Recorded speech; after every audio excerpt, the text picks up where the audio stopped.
Chapter 1. It was a stormy September night. Naruto was 5 years old. He was currently hiding in the forest of death. He found a hole to crawl through when he was being chased by some drunk villagers. Not being ninja and adults, they were unable to go through the hole or over the wall surrounding the area. Naruto sat panting, listening to the storm raging overhead and the villagers walking away cursing him. Naruto sighed and said, "Why is it they do that to me? I have not done anything wrong." A voice said, "You right, Naruto. It pains me to see you like this." Naruto looked around and said, "Who's there?" The voice said as a man mostly appeared in a white cloak with red flames and blonde hair, "I am your father, Naruto. I know why this happened to you, but I don't have time to tell you now. Listen carefully. I want you to talk to the Hokage and tell him to take you to my ship. It's time you learned about your past. He will know what to do. Remember, son, I love you." Before he faded away, Naruto sat there cold and slowly fell asleep. When Naruto woke up, he was in a hospital room. He looked over and saw the Hokage sitting in a chair asleep. Naruto coughed and the third woke up. The third smiled and said, "It seems you got yourself in trouble, Naruto." Naruto said, "Old man, I know this is going to sound weird, but my father said for you to take me to his ship. It's time to learn about my past." The third paled and said, "So I guess he was right after all." Naruto said, "Who was he anyways? I think I have seen him before, but I don't know where." The third said, "I will tell you later. For now rest and I shall get everything ready." Naruto nodded and fell back asleep. The third sighed and thought, "I hope you're ready, Naruto." When Naruto awoke again, he was on the ground surrounded by woods. The third was sitting by a fire cooking some fish. He turned to Naruto and said, "I am glad you are awake. We are almost there, but you will have to do the rest on your own. I am not allowed past this point." Naruto took the fish the third offered and said, "Where do I go and what's going on?" The third said, "After you finish eating, you will head to your left down that path of dead trees. You will come to a cave you must enter. A door will be there that has a seal on it. Cut your hand and put some blood on the seal. When the door opens, a weird looking object will be inside. Walk inside and take a seat. When you do, say begin journey. The ship will do the rest. I can't tell you more because I don't know." Naruto nodded and said, "What will happen to me?" The third said, "I honestly don't know. You will find out when on your own. I am sorry to do this, Naruto, but I have to go. If I am gone any longer, the village will know something is up. If and when you return, come to my office, but don't tell anyone but me or the Hokage who you are. I know this may sound stupid or something, but your dad would say this to his closest friends when they would get ready to leave. May the force be with you." And then he left in a swirl of leaves. Naruto quickly ate and walked down the path he was told about and soon found the cave. When he entered it, he felt weird. He walked into the cave that was lit up by some weird light and came to the door he was told about. He bit his thumb and wiped some blood in it, and the door glowed red before falling off to the ground into a pile of rubble. Naruto carefully walked over it and entered a wide room. Inside was a circular-looking object that was as big as a house with a ramp coming out of it. Think Ebon Hawk and Millennium Falcon crossover. Naruto slowly walked up the ramp, and when he stepped on the metal, the object lit up. Naruto jumped back and the lights went off. He slowly walked back on it, and when the lights came on, he slowly walked on. Once he made it all the way on, he walked toward what looked like a door and he heard a hissing sound behind him. He turned and saw the ramp came up and sealed itself away. Naruto tried to push it to get out but found he was stuck. He thought, now what? Naruto, finding he could not open it, headed toward the door he saw earlier, and when he got closer, the door opened with a hiss sound. Naruto went into what looked like some weird front room. He was tired, so he sat down on one of the weird tall chairs. A funky voice said, "Where to?" Naruto jumped and looked around and said, "Hello." The voice said, "Aegean, where to?" Naruto thought for a moment and remembered what the third said and said, "Begin journey." The voice said, "Confirmed. Prepare for liftoff. 10, 9, 8, 7, 6, 5, 4. Naruto quickly got into his seat, and when the voice said, "Lift off," Naruto was thrown out of his chair by the entire room shaking, and he flew back, hitting his head against a wall, knocking himself out. Naruto awoke to find himself in front of a huge cage and saw the word seal on a piece of paper on the cage. Behind the cage, a giant fox with red eyes. Naruto was scared until the fox said, "Well, I will give that bastard this one. He sure knew his seals." Now Naruto, being the great genius he is, said, "Huh." The fox sighed and said, "I guess it would help if I started from the beginning. My name is Kyuubi no Kitsune. I am the nine-tailed demon lord and the guardian of the fire country. I have lived for over 10,000 years. I am here now because your father sealed me into you the day you were born to stop me without killing me, and we are in your mind. I attacked your village and tried to destroy it to get at your father. I was put under control of an evil man in a black cloak. I don't know who he is, but he was able to control me like I was nothing. Are you with me so far? Naruto said, I don't understand really. Kyuubi sighed and said, well, I would talk to you some more, but 2 weeks have already passed and we have company. And with that, Naruto was pushed out of his mind. When Naruto woke up, he looked up and saw a woman in a black-brown cloak sitting in a chair looking at him, and he noticed he was not on that metal thing anymore but in some house. The woman had brown hair and brown eyes and smiled at him and said, so I take it that it is time. Naruto sat up and said, who are you and where am I? The woman sighed and said, well, as for where you are on the planet Kuririn. As for who I am, Naruto, I would be Elisa, your mother. Naruto started backing away, pointing his finger at her, waving it, and had the other one over his mouth, trying not to say something he would regret. Elisa, seeing this, sighed and said, before you get upset, let me tell you what has happened and what is going on now and why I was not there for you. Naruto stopped pointing and just nodded his head, and Elisa said, I guess you could say it started nearly 200 years ago.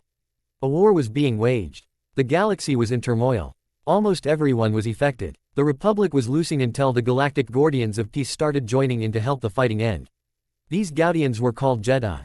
Now, even with the Jedi help, the Republic still lost a lot of people and many Jedi died. When the war ended, peace tried to start again, but a group of Jedi who were consumed by evil desire turned to the dark side of the Force and started killing the regular Jedi. Naruto said, what is the Force? Elisa said, the Force is an energy that binds all living things to it. Naruto said, like chakra. Elisa said, no, chakra is nothing compared to the Force. Chakra is made of natural energy. The Force is the power of all living energy put together. Anyways, these Jedi that became consumed by evil desires were known as Sith. The Jedi were nearly killed completely off. Finally the Sith were stopped and the Jedi that remained started rebuilding. Sadly, there were not that many. Your great-great-grandfather and his brother were both Jedi and came to your world to try to live a hermit life, but after they saw the suffering, started helping unite some people together. Now that was all and good, and they even helped create the village you lived in, but the problems of the galaxy were still out there. Anyways, they both started family, which I am sad to say not many that I know of still remain. As far as I know, only you and possibly one other is all that remains of them. Naruto said, so I have other family. Elisa said, I don't know. She might still be alive, but I truly don't know. Anyways, back to what I was saying. The Jedi started rebuilding, but some Sith still remained. They stayed hidden, and when the time was right they started hunting Jedi Aegean. I was in Jedi Knight and I was confronted by one of the Sith. My master died saving me, but she told me about where your family was and told me to go there for protection and to warn them of the threat that would come. Looked for them. I did, and that is where I met your father. I was only 16 at the time and your father was 17. At first I was unsure of him, but I felt a connection through the Force with him, and after some time we fell in love and got married in secret. Normally that would not be allowed, but I was willing to give up being a Jedi for him. I later learned that he was a descendant of the original Jedi, and I started teaching him about the Force. He became very skilled in the Force and soon he was even better than I was at most things. He taught me about chakra and how to use it as well as a few jutsu. I soon became pregnant with you and we were happy. Sadly, the Sith that had attacked me a few years before had followed me to the planet and soon started hunting down anyone who might be a Jedi. His name was Darth Chaos. He soon found me and would have killed me, but your father was able to save me, but sadly he escaped. When it was almost time for you to be born, he used the Force to turn the creature that I am not sure if you are aware of against Konoha, in hopes that the creature would either kill or weaken your father enough so he could kill him and me. Naruto said, you mean Kyuubi? Elisa shook her head yes and said, how do you know of it? Naruto said, when I was coming here I somehow met it and he told me about being controlled but did not know who he was. Just that he dressed in a black cloak. Elisa sighed and said, well, at least you know, so I can tell you everything. When the Kyuubi attacked, Chaos attacked secretly and confronted me and nearly killed me, causing me to go into labor early. Your father arrived and scared him off and took me to the hospital. He was sad because he was the Hokage and his people were dying and he had to find a way to stop the attack. He learned of a sealing method to stop the creature, and being a seal master himself created a different seal and sealed the Kyuubi into you. He willingly gave himself to the Force, and when he did, the Shinigami allowed it since he still would die and was not strong enough to fight the Force itself. Anyways, while this was happening, Chaos came back Aegean and tried to kill me while I was weakened, but a shinobi saved my life at the last second and gave me a chance to escape. Chaos started following me and soon I made it to my ship and escaped before he killed me. I had no choice but to trust you to the village, hoping Arashi plan would work and you would be seen as a hero. I can already tell by looking at some of you memories that it has not been so, and I am sorry for that. I had planned to come after you but I have only been able to lose chaos in the past 6 months. I don't know how but I did. Anyways, you father and I had made a plan after the first time chaos attacked and we got a ship ready and this was the meeting spot to meet. We thought he would have to come and me and you would be safely hidden but you know what they say about the best laid plans. Naruto sat in silence and sighed and said, I guess I can forgive you mother. Anything else he might have said stopped when he was engulfed in a hug. After he was released he said, so what happens now? Elisa said, well I am going to start training you in the ways of the Force to be a Jedi and also teach you everything I know about chakra. For now I want you to get some sleep, we have a lot to do and I don't know how long it will take. And so Naruto knew life began. Time skipped 7 years later. The third Hokage was sitting in his office sighing as he was trying to figure out how to solve a problem with this year's Genin class. He had enough people for all teams but one. He needed one more to balance them out. He was brought out of his though by a knock on the door. The third looked up and said, enter. The third watched as someone about 5 feet 10 in a brown cloak walked into his office with the hood covering his head so he could not see his features. The third said, can I help you? The person said, I see the Force is still strong in you old man. The third blinked and blinked Aegean and said, Urashi. The figure removed his hood and said, close but not quite. It me Naruto. I am back. The third walked around his desk and hugged Naruto and said, welcome back, so tell me what happened. Naruto said, I don't know where to begin. I know about who my parents were. I met my mother. The third said, Elisa is still alive. Naruto looked sad and said, was. She died about 2 years ago defending me. The third sighed and said, I am sorry. Do you want to tell me about it? Naruto sighed and said. Flashback. Naruto and Elisa were on JRG in the Outer Rim Galaxy. Naruto had progressed amazingly in the past 5 years and he was even more powerful in the Force than both his parents. He had already learned everything his mother could teach him and they were currently at one of the hidden Jedi enclaves furthering his training. There was only 10 Jedi at the enclave at any one time to limit the chance of another massacre happening. Naruto was meditating in the garden when the enclave was rocked by a giant explosion. Naruto quickly got up and activated his standard lightsaber that he made to become a Padawan. The blue blade shone of the care he took to make it. Suddenly a group of 30 men came in with 2 of them in black cloaks holding red lightsabers. The other men had blasters. They started shooting at anything that moved. Naruto deflected all the shots that came at him and found cover. He saw several people die. Mostly from the attacking men.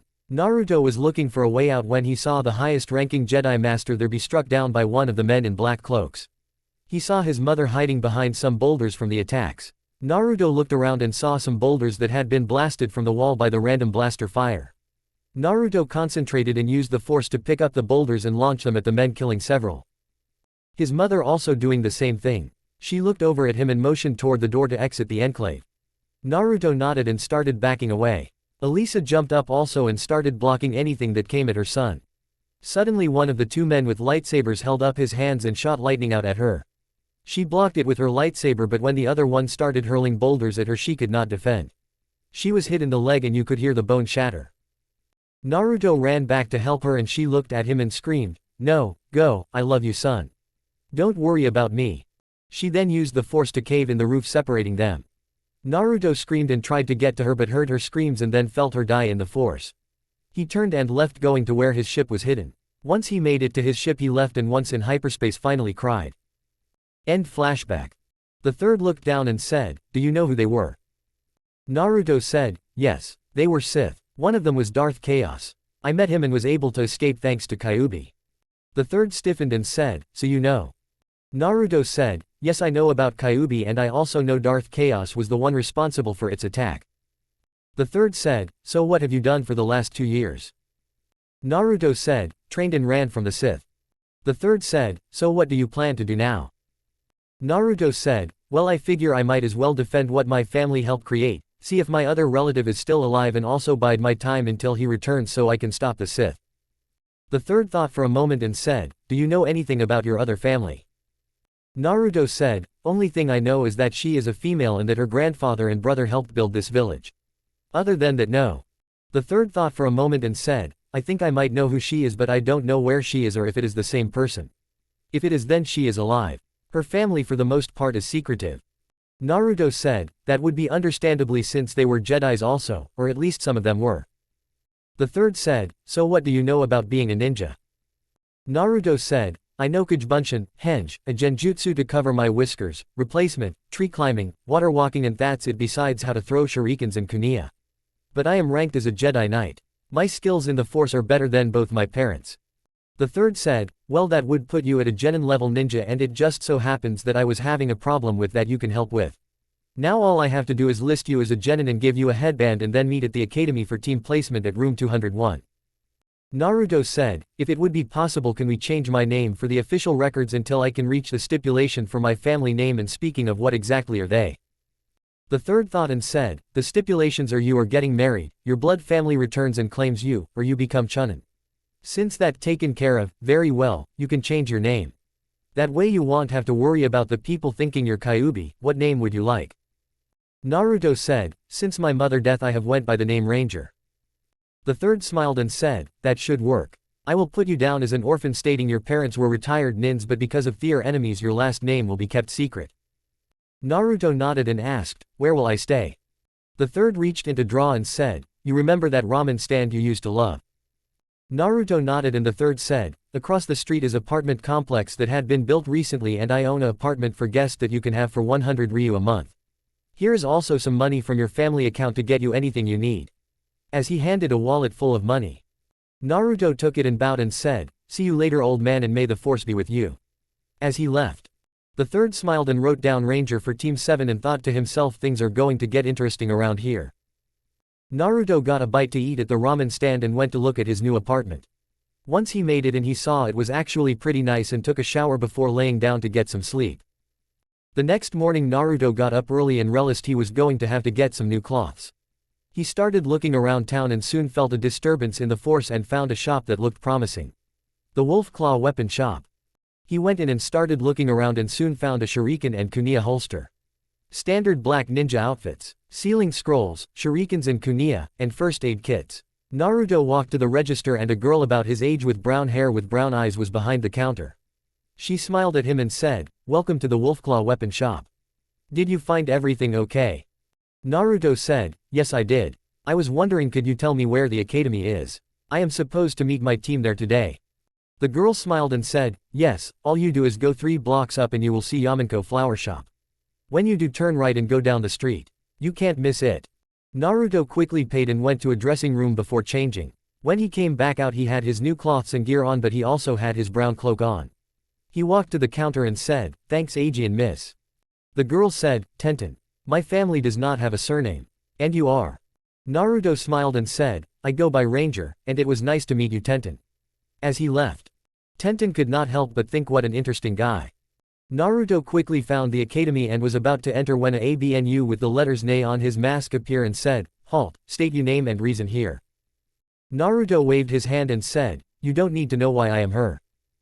The ABNU said, I don't need to know why you are here. Naruto then said, sorry about the trouble, go about your business. The ABNU said, sorry to trouble you, you may go. And left in a swirl of leaves.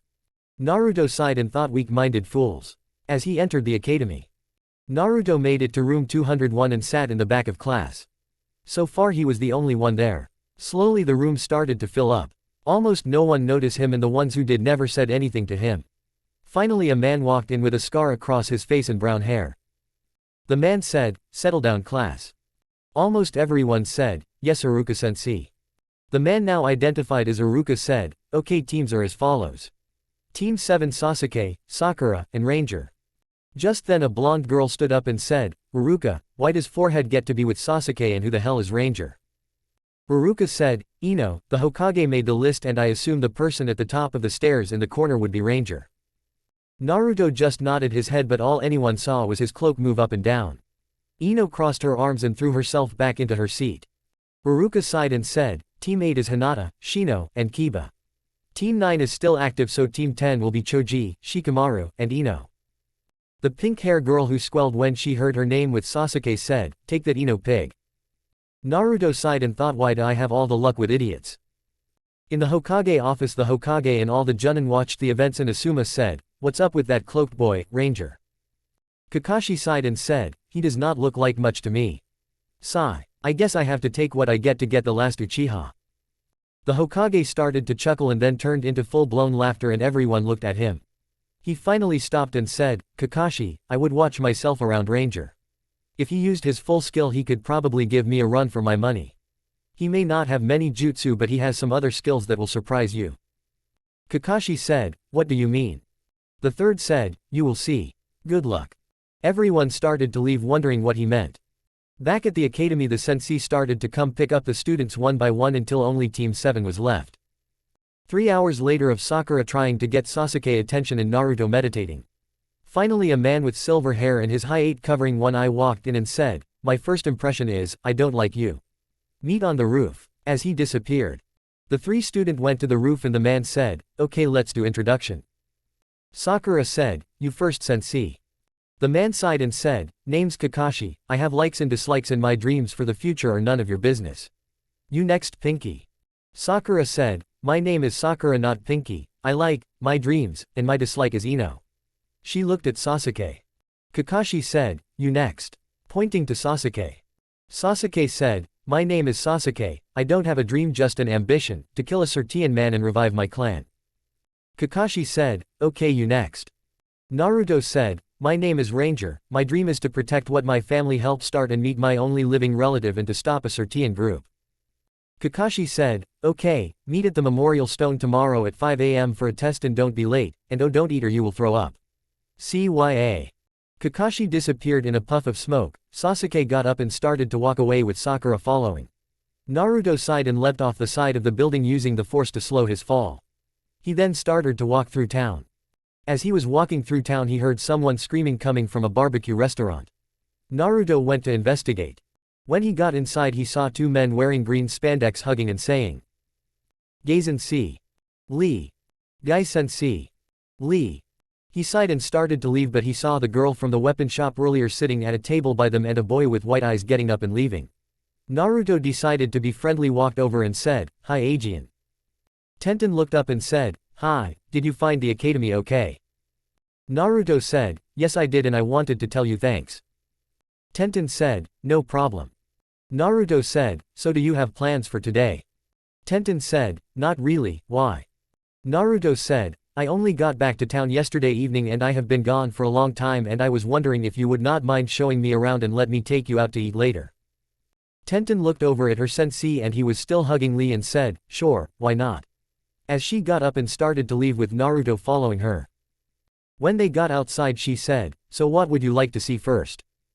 Naruto said, it's up to you. Everything is different and I enjoy having company when walking. Tenten blushed and started walking left and said, so you said you just got back to town, where have you been?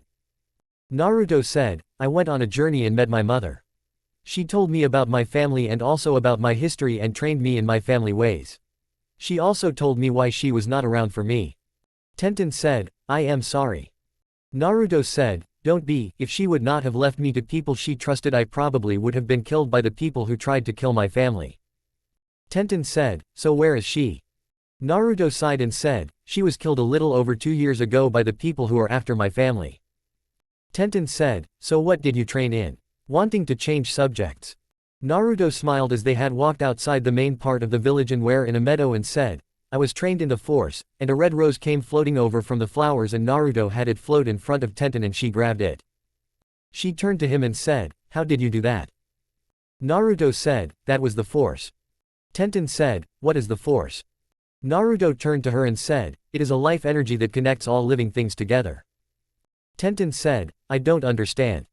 Naruto said, I said the same thing when my mother told me about it. Basically it's like chakra but more powerful and abundant. Chakra in natural energy made by things. The force is created from the living energy of all life not just inside of one object but in trees, plants, the water, the sky, other people even this planet and others. Tenten said, must be exciting. Naruto said, it is as long as you stay away from the dark side. Tenten said, the dark side.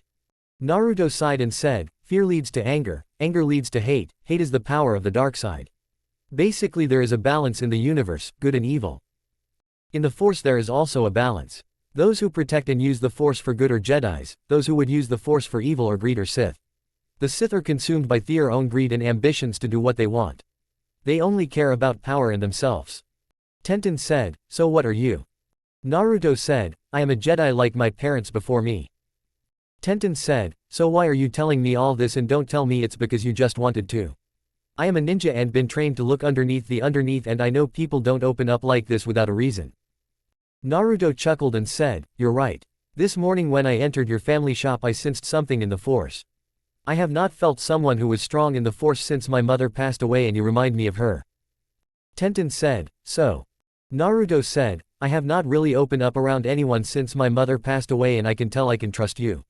I need someone here who I can trust. Sure, I have the old man. Tenten said, who is the old man? Naruto said, the Hokage, he always let me call him the old man. Tenten chuckled at that and said, I got to be around when you call him that. Naruto smiled and said, I am sure you will get a chance. Tenten said, so who did you get for teammates? Naruto sighed and said, I got Sasuke who has a stick up his ass, Sakura who is obsessed with Sasuke and our sensei is a lazy goofball who sent a Kujbunshin to meet us today. His name is Kakashi. Tenten gasped and started to laugh. Naruto said, what? Tenten said, your sensei and mine are considered eternal rivals. Gaizensei is always talking about Kakashi. Naruto said, well then when he does something stupid I can tell you and you won't think it's weird. Tenten put her hands on her hips and said, and what makes you think I am willing to listen to you? Naruto said, simple. If you did not like the idea I can tell you would have already walked off.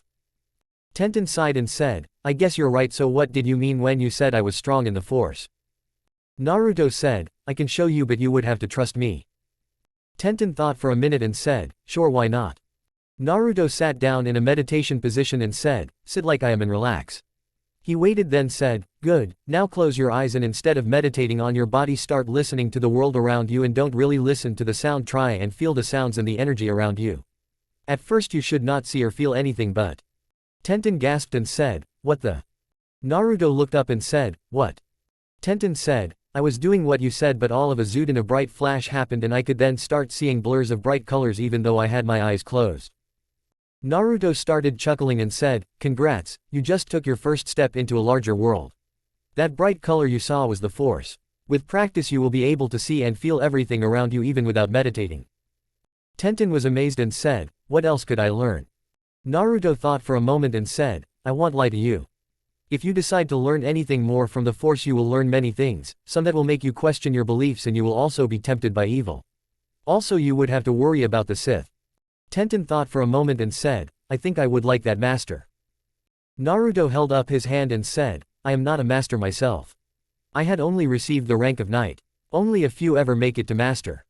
Tenten said, tell me about the Jedi. Naruto said, the Jedi have been the guardian of peace and justice of the galaxy for years.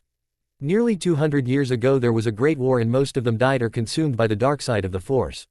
They became the Sith and started hunting the Jedi. Today not many survive. Tenten said, why do you talk about planets and galaxy like you do? Naruto chuckled and said, do you believe that this world is the only one in the galaxy that has life? Tenten said, I guess I never really thought about it. Naruto said, don't worry about it, I can tell you that there are more than I can count in many different species. Tenten said, how do you know? Naruto said, I have seen some of them. Tenten started laughing and said, you had me there.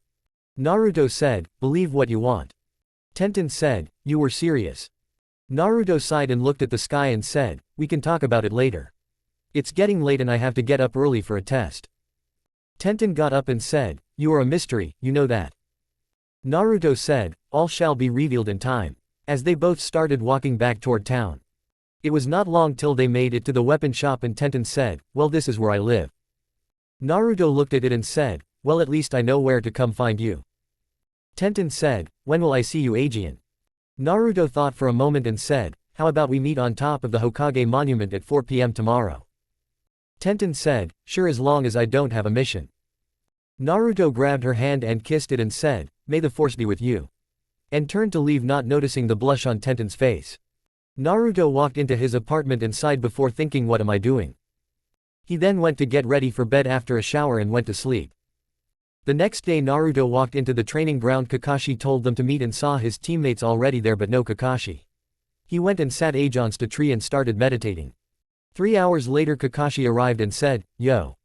Sakura screamed, you're late. Kakashi's sweat dropped and said, anyways. You have 2 hours to get these 2 bells from me or you all fail. The one who does not get the bell fails and goes back to the academy. Sakura said, there are only 2 bells sensei. Naruto said, you already failed the test Sakura. Everyone looked at him and Sakura said, what do you mean? Naruto said, the bells are meaningless. The test is about teamwork. Kakashi's sweat dropped and Sakura said, you don't know what you're talking about. Naruto said, Sasuke, will you work with me? Sasuke said, why would I, you would hold me back. Naruto said, what about you Sakura? Sakura said, I don't need your help. Sasuke will get a bell for me. Naruto looked at Kakashi and held out his hand and both bells flew at him and he handed them to both Sasuke and Sakura and said, your choice Kakashi. I will be back tomorrow at 7. If we pass meet here then. If not, I tried. And he walked off. Sasuke was brooding wanting to know how he did that and Sakura was screaming that her and Sasuke did it. Kakashi looked at the retreating figure sweat dropping and turned to the other 2 students and said, he's right you both failed but since he passed and gave you the bells I guess you pass. Sasuke said, what are you talking about? Kakashi said, this was a team test. He knew what it was and you both failed but because he passed both parts 1 I'm passing you. Meet here tomorrow at 7. I have other things to do. And he left in a swirl of leaves. Sasuke was brooding and started to leave. Sakura not even thinking about what Kakashi said was hounding him for a date. Naruto went and was eating at the ramen stand by his apartment when he felt someone coming that he was getting to know pretty well. He turned and saw Tenten walking toward him. He turned and she walked up and sat beside him and said, so how was your test? Naruto said, I don't know, I passed but my 2 teammates were idiots and failed to see what the test really was. I gave them the bells and said I would meet at the same spot tomorrow at 7. What about you? Tenten had ordered her food and said, Guy Sensei cancelled training when him and Lee were working on some stupid move and Lee hurt himself. Naruto said, so what do you have planned for the rest of the day? Tenten said, I have to work at my family shop at 11 today but I was going to work on my weapon training until then after I ate. Naruto said, want any help? Tenten said, sure. As Naruto and Tenten walked to the training ground Tenten said, so what weapons do you use besides the force? Naruto said, I can use kunai and shurikens but I prefer my lightsaber. Tenten asked, lightsaber? Naruto said, it is the weapon of a Jedi. Each Jedi must make their own once they are ready to become a Padawan. Tenten asked, what's a Padawan? Naruto said, Jedi are ranked from highest to lowest as follows. Jedi Master, Jedi Knight, Padawan, and Youngling. Right now you are considered a Youngling until you make your own lightsaber. Tenten said, so how do you go about making one? Naruto said, first you must find a crystal that is in harmony with you. Then you must make a container and a power source. Then you use the force and embed the crystal with the power source in the container you choose. Each lightsaber is unique to the individual. When you get better you can use 1 lightsaber, 2 lightsabers, or dual lightsabers. Tenten asked, what is yours? Naruto said, right now I have a single but I am planning on going to a duel. Tenten said, so Ranger, I have been wondering is that your real name? Naruto was in silence for a few moments and said, no. It's the name I started using after my mother was killed. I actually have 2 other names. One is my true name that I have only had for a few hours and one is the name I was given to protect me from my father's enemies both here in this village and in others. Tenten said, can I know your real name? Naruto said, I promise you that you will be the first to know it when I can use it. Tenten nodded and they arrived at the training ground her team uses. They both walked several feet apart and Tenten unsealed a sword and Naruto pulled his cloak back to one side and stuck out his hand and a silver cylinder flew to his hand and when it hit it activates with a hiss and Tenten jumped back and looked on with awe and said, Raijin. Naruto said, do what? Tenten blinked and said, sorry, it's just that your lightsaber looks like something I saw in a history book for our village. The second Hokage had a weapon like that but it was a yellow blade instead of blue. Is something wrong? Naruto was smiling and said, do you know if the second Hokage had a brother and if any of their descendants are still alive? Tenten said, yeah, the first was his brother, they both led the people here and helped make this village and they have one descendant still alive. My idol Tsunade of the legendary 3, why? Naruto said, I just was remembering what my mother said and when I told the Hokage about it he said he thought he knew who my relative is but he could not be for sure. Tenten said, so you could be related to the first and second Hokage. Naruto said, maybe but I won't jump to conclusions. It does fit with what I have been told though. Tenten said, hold up, if you could be related to them then does that mean they were Jedi? Naruto sighed and deactivated his lightsaber before taking a meditative position and said, remember when I told you how there was a war and then afterwards fallen Jedi that became Sith started to hunt the Jedi? Well, the Jedi hid for a while and my great-great-grandfather and his brother both hid on this planet. They were just going to live a hermit's life and coexist with the Force for the rest of their lives, but they saw people suffering and decided to help them. I was told they helped the people make this village. I was also told about 20 years ago my father, who was a descendant of Tier, met my mother when she was running from some Sith after her master was killed. She was just a little older than I am now and she met my father. She married him and was going to quit being a Jedi but taught my father about the Force after she discovered his lineage. Sadly, the Sith that killed her master came here to this planet and tried to kill her, but he was stopped by my father, so he. Tenten saw how Naruto stopped and said, "What's wrong?" Naruto sighed and said, "I think I should stop my story for now. The rest of the story only I know and the third knows some of it but not all, so I think I should stop before I say something I shouldn't." Tenten saw the sadness in his eyes and said, "I understand, and if you need to talk to anyone I am here." Naruto smiled and said, "Thanks Tenshin," and raised his eyebrows as he realized what he said. Tenten blushed and said, "It's Chan now, huh?" Naruto said, "I am sorry, I hope I did not offend you." Tenten started laughing and said, "It's okay this time, but you can't call me Chan until I can call you Kun on your real name." Naruto said, "Fair enough. So do you want to learn some more about the Force?" Tenten said, "I would love to." Naruto said, "Okay, you remember how you were able to get a glance of the Force yesterday?" Tenten nodded and he said, "Okay, I want you to try that again, but stay calm and relaxed and listen to me as I walk around you and try to see me in the Force." He got up when she sealed her sword and got into a meditative position. Naruto started circling her and said, "A Jedi's strength flows from the Force. It binds us and flows through us and all living things. When you are at true peace with yourself and the Force, you shall see the world in a new way. Relax and let the world flow through you." As Naruto was talking, Tenten was meditating and then saw the flash Aegean but did not get excited. Slowly the world around her went from multiple bright colors to more real colors.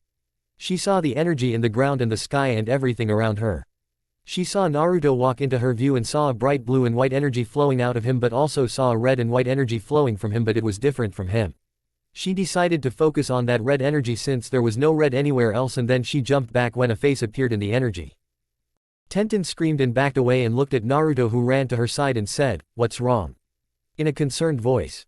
Tenten said, "I saw the energy like last time and then I saw you and saw you had blue and white energy, but you also had a red energy, so I looked at the red energy and I saw a face and it scared me." Naruto sighed and said, "So you saw him, huh?"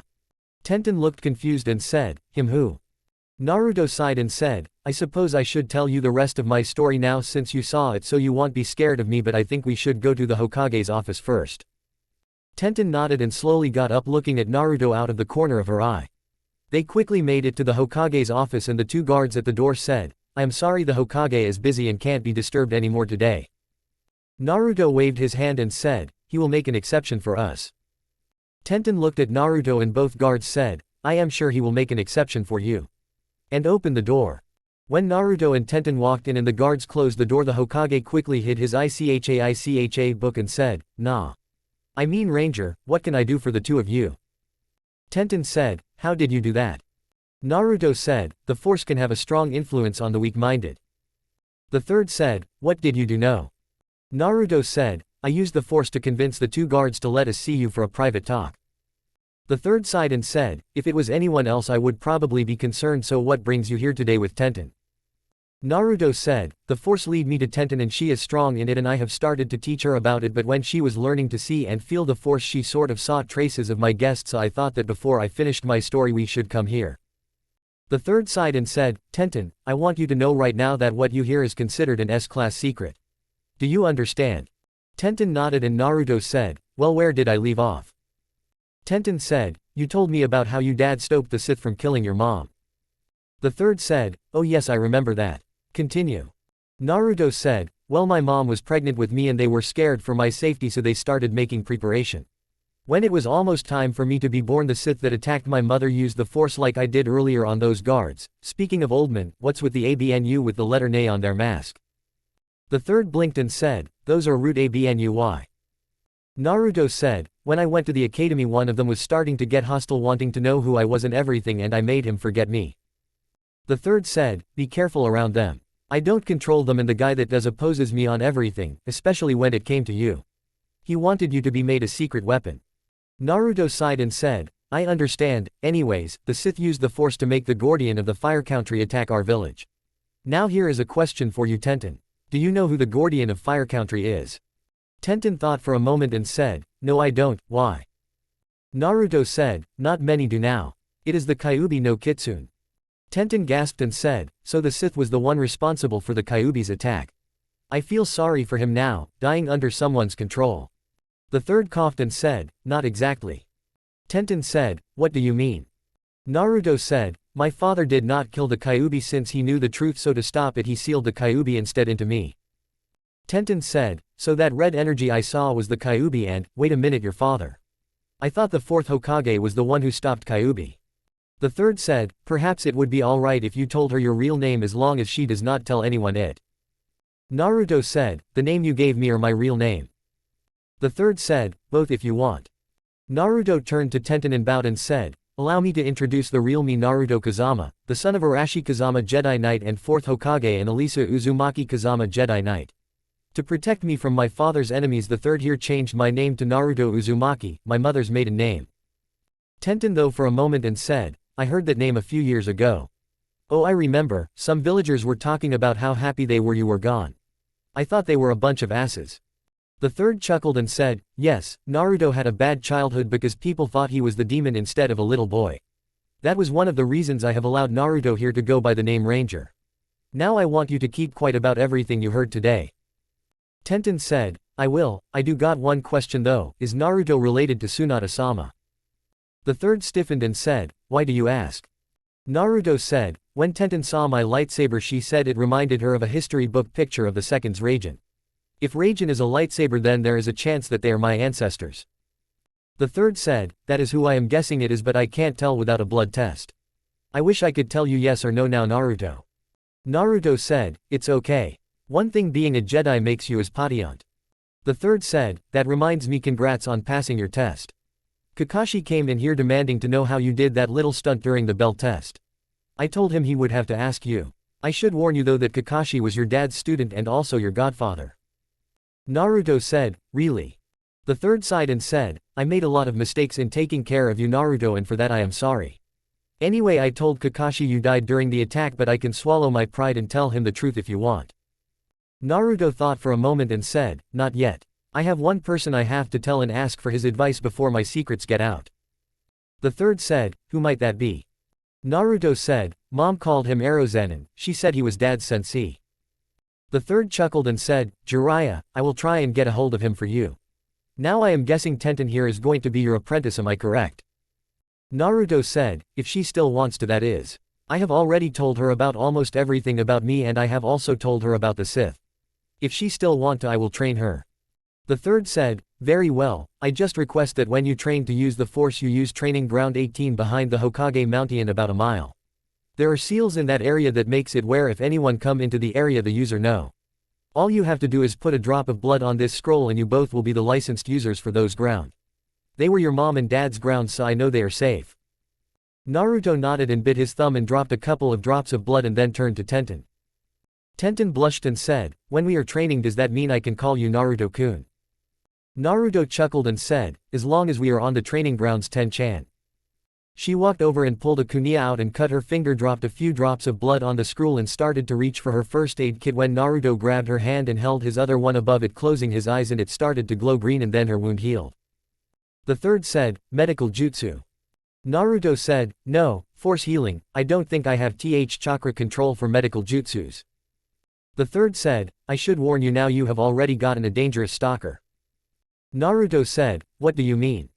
The third said, while you were gone the Uchiha clan was nearly killed off by one of their own. As of right now only 2 live. The one who killed the rest Itachi and his younger brother. Naruto said, Sasuke. The third said, Sasuke is mentally disturbed. I would have had him put away for mental reasons but the council would not allow it. Naruto said, is there anyone on the council not an idiot? The third said, the Naras, Aburame, Yamankos, Akamichi, and Hyuga clan leaders. Tenten said, the Hyuga clan head Hiyashi I have heard is cruel. The third sighed and said, I will tell you both a secret that only me and Hiyashi knows, so listen up. After the cloud incident that cost Neji's dad's life, Hyosh wanted revenge against the Hyuga Council for forcing that to happen. He came to me in secret and has been my spy on the council and the clans for years now. I know that you may come to not like what he has had to do to his daughters and Neji, but the Hyuga Council tried to eliminate him and brand both his daughters with their family curse seal. I ask that you both try to not hold ill feelings for him because he is doing all he can until Hinata gets her confidence and claims her spot as clan head and eliminates the council and that seal permanently. Naruto sighed and said, I will, old man. But if he acts in a way I don't like in front of me, I may have to say something. It is my duty as a Jedi to help those in need. Tenten said, I guess I can understand, but my teammate is training to get at the main branch and I am afraid if he ever gets a chance he will take it out on Hinata. The third said, I will see what I can do to make sure he does not get a chance. If that is all, you are both dismissed. Naruto nodded and said, you ready? Tenten said, not yet, and grabbed Naruto and kissed him before saying, I am now, Naruto-kun. Naruto chuckled and said, don't you think we are moving a little fast? Tenten said, for some reason I feel I have known you forever. Naruto said, me too. As they left, not hearing the perverted giggle coming from behind them. When they made it outside, Tenten said, so what now, Ranger? Naruto said, it sounds strange being called that from you from earlier. Tenten looked up at the sky and said, crap, I was supposed to be at the shop an hour ago. Naruto said, I will come with you and explain how you were with me at the Hokage's office requesting a training ground so you can help me with weapon training. Tenten said as they started walking, you don't have to do that. Naruto said, are we a couple now? Tenten looked at him and said, I suppose we are. Funny, if you would have asked me a few days ago who I thought I liked, I would have said Neji. Naruto said, so is it my ravaging good looks that got you to like me? Tenten said, no, though that's a plus, it was your eyes. Naruto said, my eyes. Tenten said, yes, your eyes had a magic about them, and I don't mean the force. It was like I could see into your soul and I liked the peace and confidence I saw in them. Naruto said, thank you. You want to know why I started falling for you? Tenten said, my strong connection to the force. Naruto said, no, it's how at ease I feel around you. I feel I can tell you anything and you would be there to listen to it and tell me the truth about how you think of it. Though you do have a nice set of legs and beautiful hair. They arrived at the weapon shop and walked in, and a man behind the counter said, oh, there you are, Tenten. I was getting worried something happened. Oh, who is this? He said, looking at Naruto. Naruto said, hello sir, sorry for making Tenten late, but we were at the Hokage's office requesting a private training ground so Tenten here can help me with my kenjutsu. The man looked at him and Tenten and said, if you were working on kenjutsu, don't you need a sword? Naruto said, I have something just as good as a sword and we have not actually started training yet. We were only getting a training ground since new teams were started today, we did not know which grounds were open. The man said, well, the name's Dustin and I am curious, can I see your weapon? If it's as good as a sword I might need to make some. Naruto looked at Tenten and said, if you insist, but I doubt you will be able to make them. He then pulled out his lightsaber without activating it and handed it to the man. Dustin took it and paled and said, where did you get this? Naruto said, I made it, why?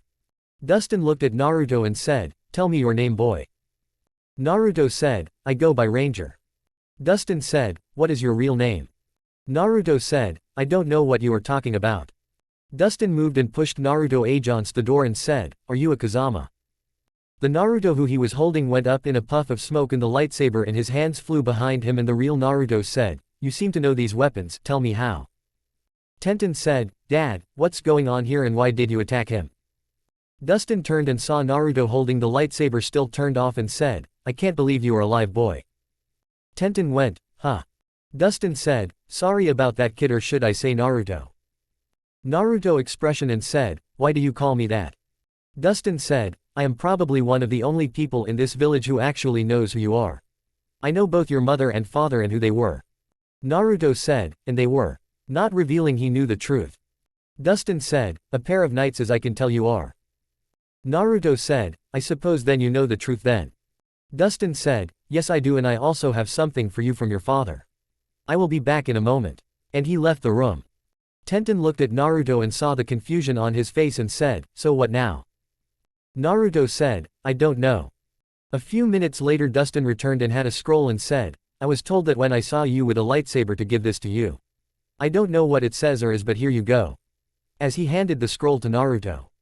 Tenten said, Dad, how do you know his parents? Dustin said, I was a witness at their wedding, I was one of his dad's best friends away from his position. Tenten said, so you knew him away from the tower. Dustin said, it seems that you know more than I thought Tenten. Naruto said as he was reading the scroll, she knows everything including the truth of Kyuubi. Dustin chuckled and as he saw the second scroll Naruto unsealed and said, looks like the yellow flash shall return. Naruto looked up and said, huh. Dustin burst out laughing and said, I recognize the seals on that scroll because I made it. Inside are the Hiraishin no Jutsu, Flying Thunder God technique kuniyas. That's the technique that got your dad his nickname the Yellow Flash. Now why don't you tell me the truth about why you were late, because I know if he is a knight his kenjutsu skills are better than yours. Naruto said, I asked her to be my apprentice. Dustin said, ah, I see. Well, I don't have a problem with that as long as it does not interfere with her job here or her team training and missions. I do want you to be careful Tenten and listen carefully to him. Tenten said, I will dad. Dustin said, good, now that that's settled I am going to lunch and get some rest. The store is yours Tenten and it was nice meeting you Ranger. Naruto bowed and said, it was a pleasure sir. Dustin chuckled and left and Tenten turned and grabbed Naruto and said, I love you. CYA later.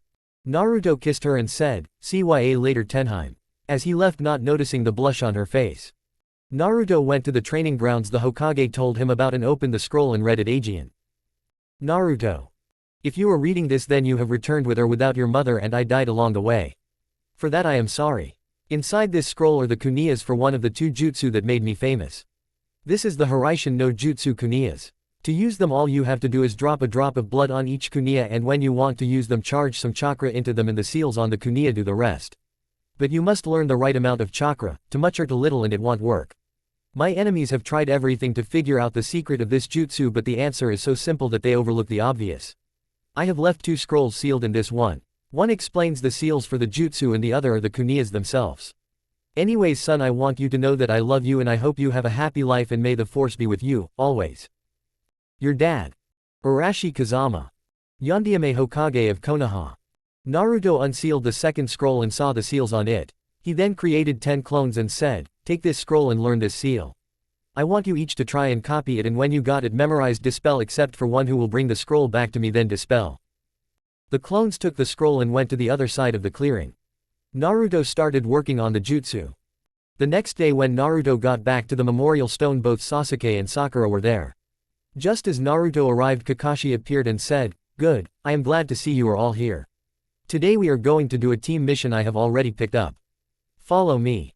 Kakashi led them to a stream near the edge of town and said, the mission is to go into the water and remove any and all garbage you see in the river. Be careful because the current can get swift and the rocks are slippery. He then handed them 3 gurney sacks to put the trash in. Sasuke and Sakura both started walking in the water. Naruto though started walking on the water. Kakashi looked at him and said, I see you already know this, do you also know tree climbing? Naruto said, yes, as he continued to use the force to pick up any trash as he walked on top of the river. Sasuke looked at him and said, how are you doing that? I demand you tell me. Naruto said, A, I don't answer to you and B, this is a chakra control exercise. Sakura said, don't talk to Sasuke like that. Naruto sighed and sat down on top of the water in a meditative position and closed his eyes. Suddenly his and his teammates' bags flew into the air. Sasuke and Sakura were both picked up and carried to shore by nothing.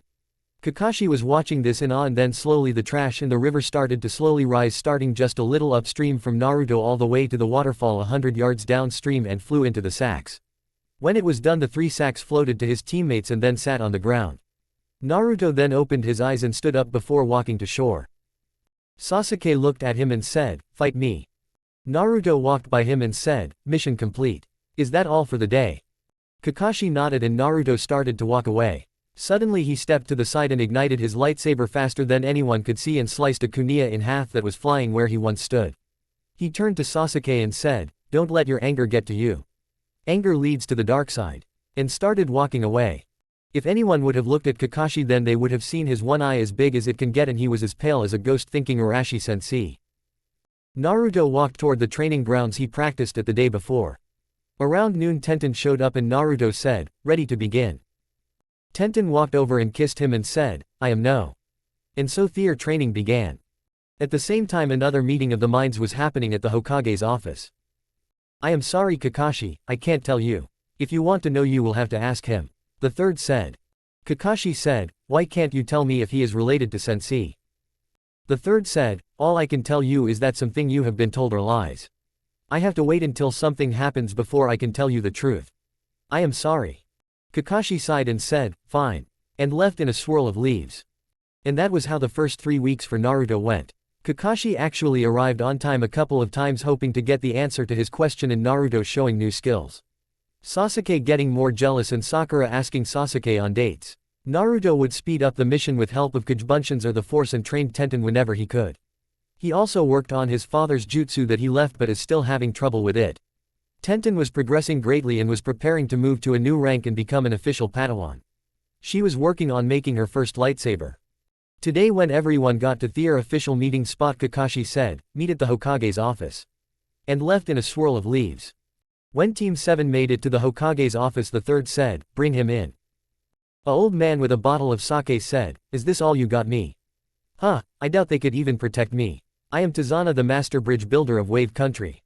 Kakashi said, I can assure you my team is skilled and. He was interrupted by Naruto who said, what are you hiding, sir? The old man said, I don't know what you're talking about, kid. Naruto said, you're lying, I can see it. He then waved his hands and said, tell us the truth. The old man looked at them, then his eyes glossed over and he said, okay, I admit it, I lied, I only paid for a C rank mission because that's all the money my village had to pay. A little over a year ago a man named Gato came to Wave and used his merkin money to start taking over.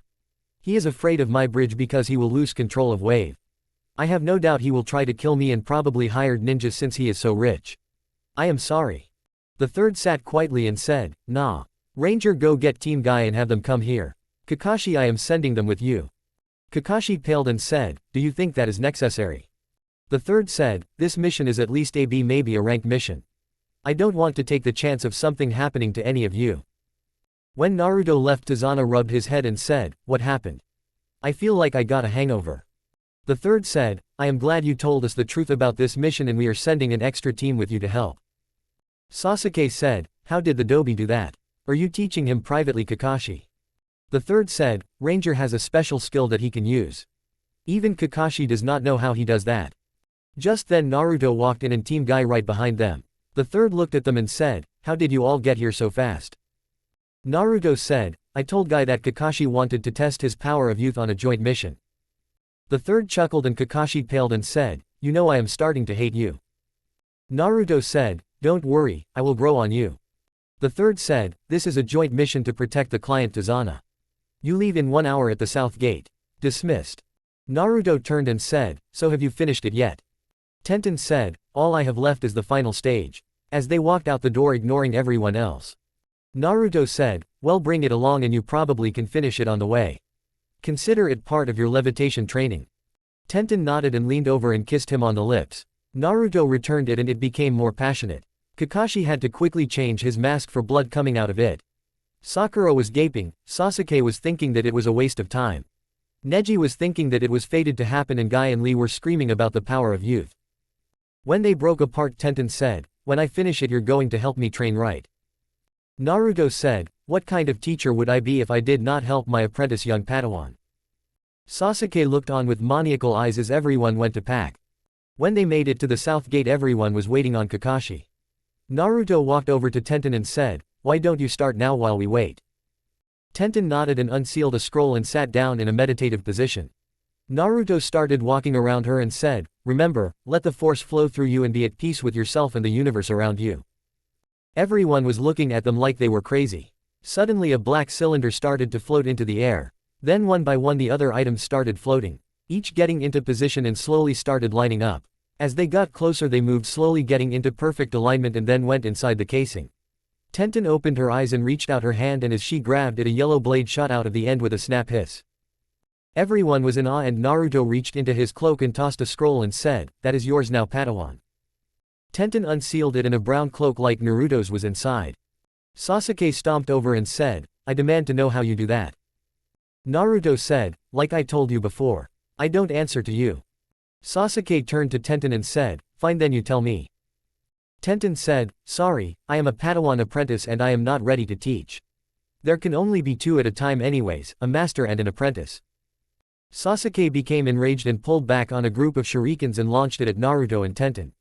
Both activated their lightsabers and destroyed them all. Tenten was stunned and said, "How did I do that?" Naruto said, "You were still at peace and let the force guide you." Tenten said, "How did I see what he was going to do before he did it?" Naruto said, "The force can show you the future, the past and the present, but you should know that when it shows you the future it is not always right. The future is always in motion." Kakashi appeared just then and saw both Naruto and Tenten with lightsabers and sweat dropped and said, "Okay, what did I miss?" Naruto said, "Mr. High and Mighty attacked us Aegean with shurikens this time. We destroyed them. Nothing much." Kakashi nodded and Guy said, "Okay youthful students, let's begin our journey, and if we cannot protect Tizana I shall walk all the way to Wave and back 6 times on my hands without stopping." Lee said, "And if Guy Sensei cannot do that then I will do it for him." They both started hugging Aegean and Naruto turned to Tenten and said, "Don't let it get to you. Release your anger." Tenten said, "But can't I just?" Naruto sighed and said, "Sorry. You know the rules." Tenten sighed and said, "Yes master." Naruto said, "What did I tell you about calling me master?" Tenten said, "Well it's the only way I can make sure I won't call you something else." The two teams started to leave and Guy said, "Neji, I want you to start checking for any signs of trouble every couple of minutes." Neji nodded and Tenten paled as something hit her and said, "Ranger, can I speak to you a second?" Everyone saw how she was nervous, so Naruto walked over to her and she put her hand to his ear and whispered, "Can your guest chakra be seen by someone who can see chakra?" Naruto thought for a moment and said, "I don't see why not, why?" Tenten pointed to Neji with her head and said, "His family can." Naruto nodded and said, "We will cross that bridge when we get there." The group traveled for several hours when Naruto sensed something ahead and noticed Kakashi, Guy, Neji, and Tenten had also sensed it for different reasons. They continued on and saw 2 puddles in the road. Kakashi was reading his book and Naruto got an idea and said, "Sensei, I swear when I find out who writes those books of yours I am going to do this to him." And stuck his hands out in front of him and lightning shot out of his hands and struck both puddles in the road. The genjutsu disappeared and both men who were still being hit by the lightning were on the ground rolling in pain. Naruto stopped and looked around as everyone else was sweat dropping. Naruto said, "What?" Kakashi said, "That's it, tell me who taught you all this stuff." Naruto looked right at him with the most neutral face and said, "My mother Elisa." Kakashi thought for a moment and then paled, pointing a finger at Naruto, and Naruto said, "Don't say anything now, we will talk in private later, right now we have 2 guys who are suffering from electrocution." As he turned to both of them and walked over to them. The taller one used his clawed hand to slash Naruto's arm as he walked over and the nin said, "You may have hurt us but I killed you. Our weapons are poisoned and there is no cure." Naruto chuckled and looked at his arm as said, "That would work if I was not immune to all poisons." As his arm started to heal in front of everyone with green, red and blue energy around where he was cut and the poison being pushed out the wounds that were healing. Naruto thought, "Thanks Q." Kyuubi said, "My pleasure Kit. Remember our deal, I look after you until we stop that man who ruined both our lives." Naruto thought, "I could never forget." Naruto blinked and Kakashi said, "Are you alright? You zoned out there for a moment." Naruto said, "Yeah, I was just balancing out my energy after healing the wounds. Nothing to worry about." Kakashi said, "Right, you think you can do that hand thing you did to Tizana on these guys?" Naruto said, "No, it only works on the weak-minded and these guys have mental blockers set up so I could not." Sasuke said, "What was that lightning jutsu you used? I did not see any hand signs." Naruto said, "There are none, that's why." Sakura, trying to get some brownie points, said, "Well then tell Sasuke how to do it." Naruto said, "If we were on any other planet I would sell you to a hut." Sakura said, "What's a hut?" Naruto said, "A gained slug that smells and thinks insults are compliments." Tenten said, "Like Tsunade's summons." Naruto said, "No, I will show you one someday. I owe one a favor anyways and I don't like owing favors. Especially to a guy who gets his kicks out of shooting people out of his ship in escape pods at a sun." Neji said, "You know you are not making any sense, right?" Naruto said, "When you have seen what I have and been where I have then you can tell me about making sense." Kakashi, who turned to deal with the 2 nins, sighed and said, "Well we won't get no answers out of them now." Sasuke smirked, thinking he could make his teammate feel guilty, said, "Good job Dobi, you killed them." Naruto looked at them and said, "Well if I did, oh well, we're ninja and we are trained to kill, but if you would look closer you would see they poisoned themselves with their own weapons." Sasuke looked and became pissed Aegean and said, "HMPH. Kakashi said, these were Chunins, the next nins will probably be Junin. Do you all want to continue or turn back? Naruto said, I am going, it is the duty of a Jedi Knight to help bring justice to the galaxy. Sasuke said, you know you are full of yourself. 1 minute you claim to be a ninja, then you claim to be a Jedi, whatever that is. I think you are full of hot air. Guy said, it's settled, we will continue for the power of the springtime of youth. Chapter 2. As the two teams started heading with the client for wave, everyone was in their own little world and thought. Sasuke, I will find out how he is so strong and take it, and then I will defeat my brother. Sakura, I will find a way to get Sasuke to go out with me. Neji, fate will decide what I must do. Lee, I will show everyone the springtime of youth in honor of Guy Sensei. Guy, I will come up with a way to defeat my eternal rival Aegean. Kakashi, how is he Sensei's son? Where has he been? Why was I told he was dead? Tenten, I sense something not right, but I don't know what it is. Naruto though was having different thought. What do you mean, Kyuubi? Kyuubi said, ever since that stunt I pulled to help you get away from him last year, the seal has been in overdrive, sucking power from me. Soon it will absorb all of me. Naruto sighed and said, is there anything I can do to stop it? Kyuubi said, no, the only thing is how soon it will happen. If you have to draw on my power for battle Aegean, then it will be soon after. If not, it will probably be another year. Naruto said, well, I just want you to know you have been like a brother to me and I will miss you when you are gone, my friend. Kyuubi said, same here kid, do you sense that? Naruto cut the link and then thought, yeah I do, now talk later. The group was walking after being led across the river by boat, and now a thick fog was rolling in to cover the path. Everyone was getting into a defensive position and a voice said, I see why those idiots failed now. Sharingan, Kakashi and the green beast Guy. Guy said, show yourself. The voice said, sorry, but if I did that then you would have the advantage. Kakashi said, who are you at least? The voice said, you can call me the demon of the mist. Kakashi said, Momochi Zabuza, missing nin of the mist village. Laughter could be heard and suddenly 20 Zabuzas appeared and said at the same time, correct Kakashi. As they each pulled out a huge sword off their backs. Kakashi said, everyone defensive positions around the client. I don't know which one is real, so be on guard. As he uncovered his Sharingan eye. Tenten looked at Naruto and then they felt a massive amount of killer intent hit them. Guy and Kakashi were unfazed by it. Almost everyone else was pinned in fear. Sasuke started to grab at his neck from the pressure. Kakashi said, relax Sasuke, I won't let any of you die as long as I live. Zabuza said, brave words fool. And the mist thickened, making it where you could not see farther than a foot in front of you. Guy and Kakashi both blasted chakra to move the mist. Naruto did also, but he cleared it enough to blast around all of the genins and the client.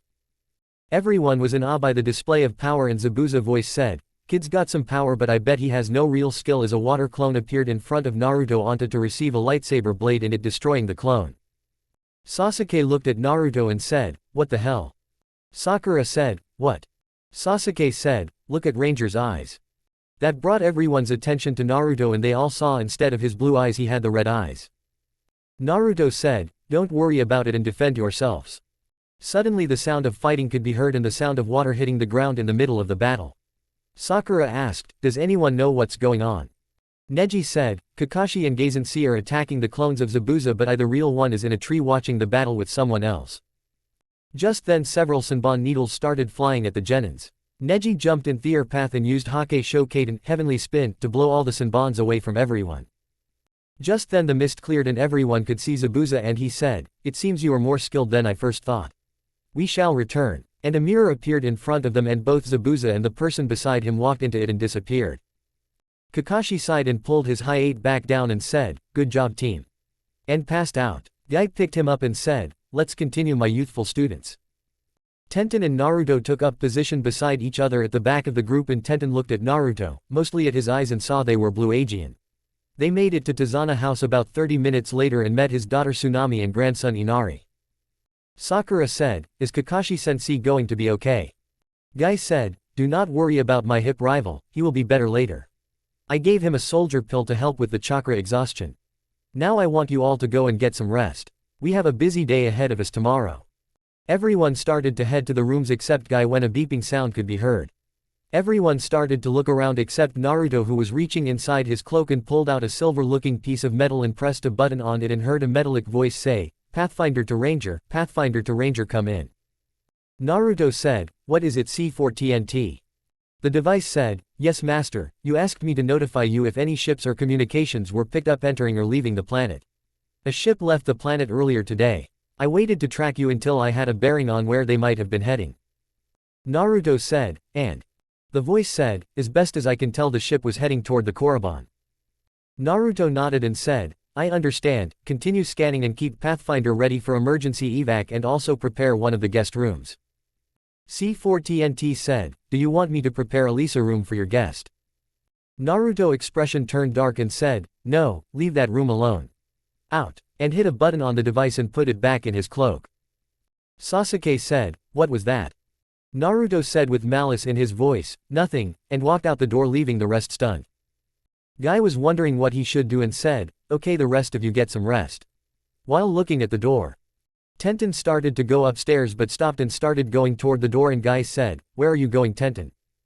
Tenten said, "I am going to check on him. I won't be long," and ran out the door before he could stop her. Lee looked at the door and said, "Guy-sensei, is Tenten turning her back to the power of youth?" Guy said, "No my precious student, she is showing the power of the springtime of youth and checking on a friend." Lee said, "Guy-sensei, I shall do the samething when I need to." Guy said as he stuck his thumbs up and said, "That's the way to show your youth, Lee." Neji, having enough of them already, said in a nice guy pose, "No, you cannot leave because you are fated not to have any friends, so your springtime of youth fails." And walks off, hearing both Guy and Lee scream, "No."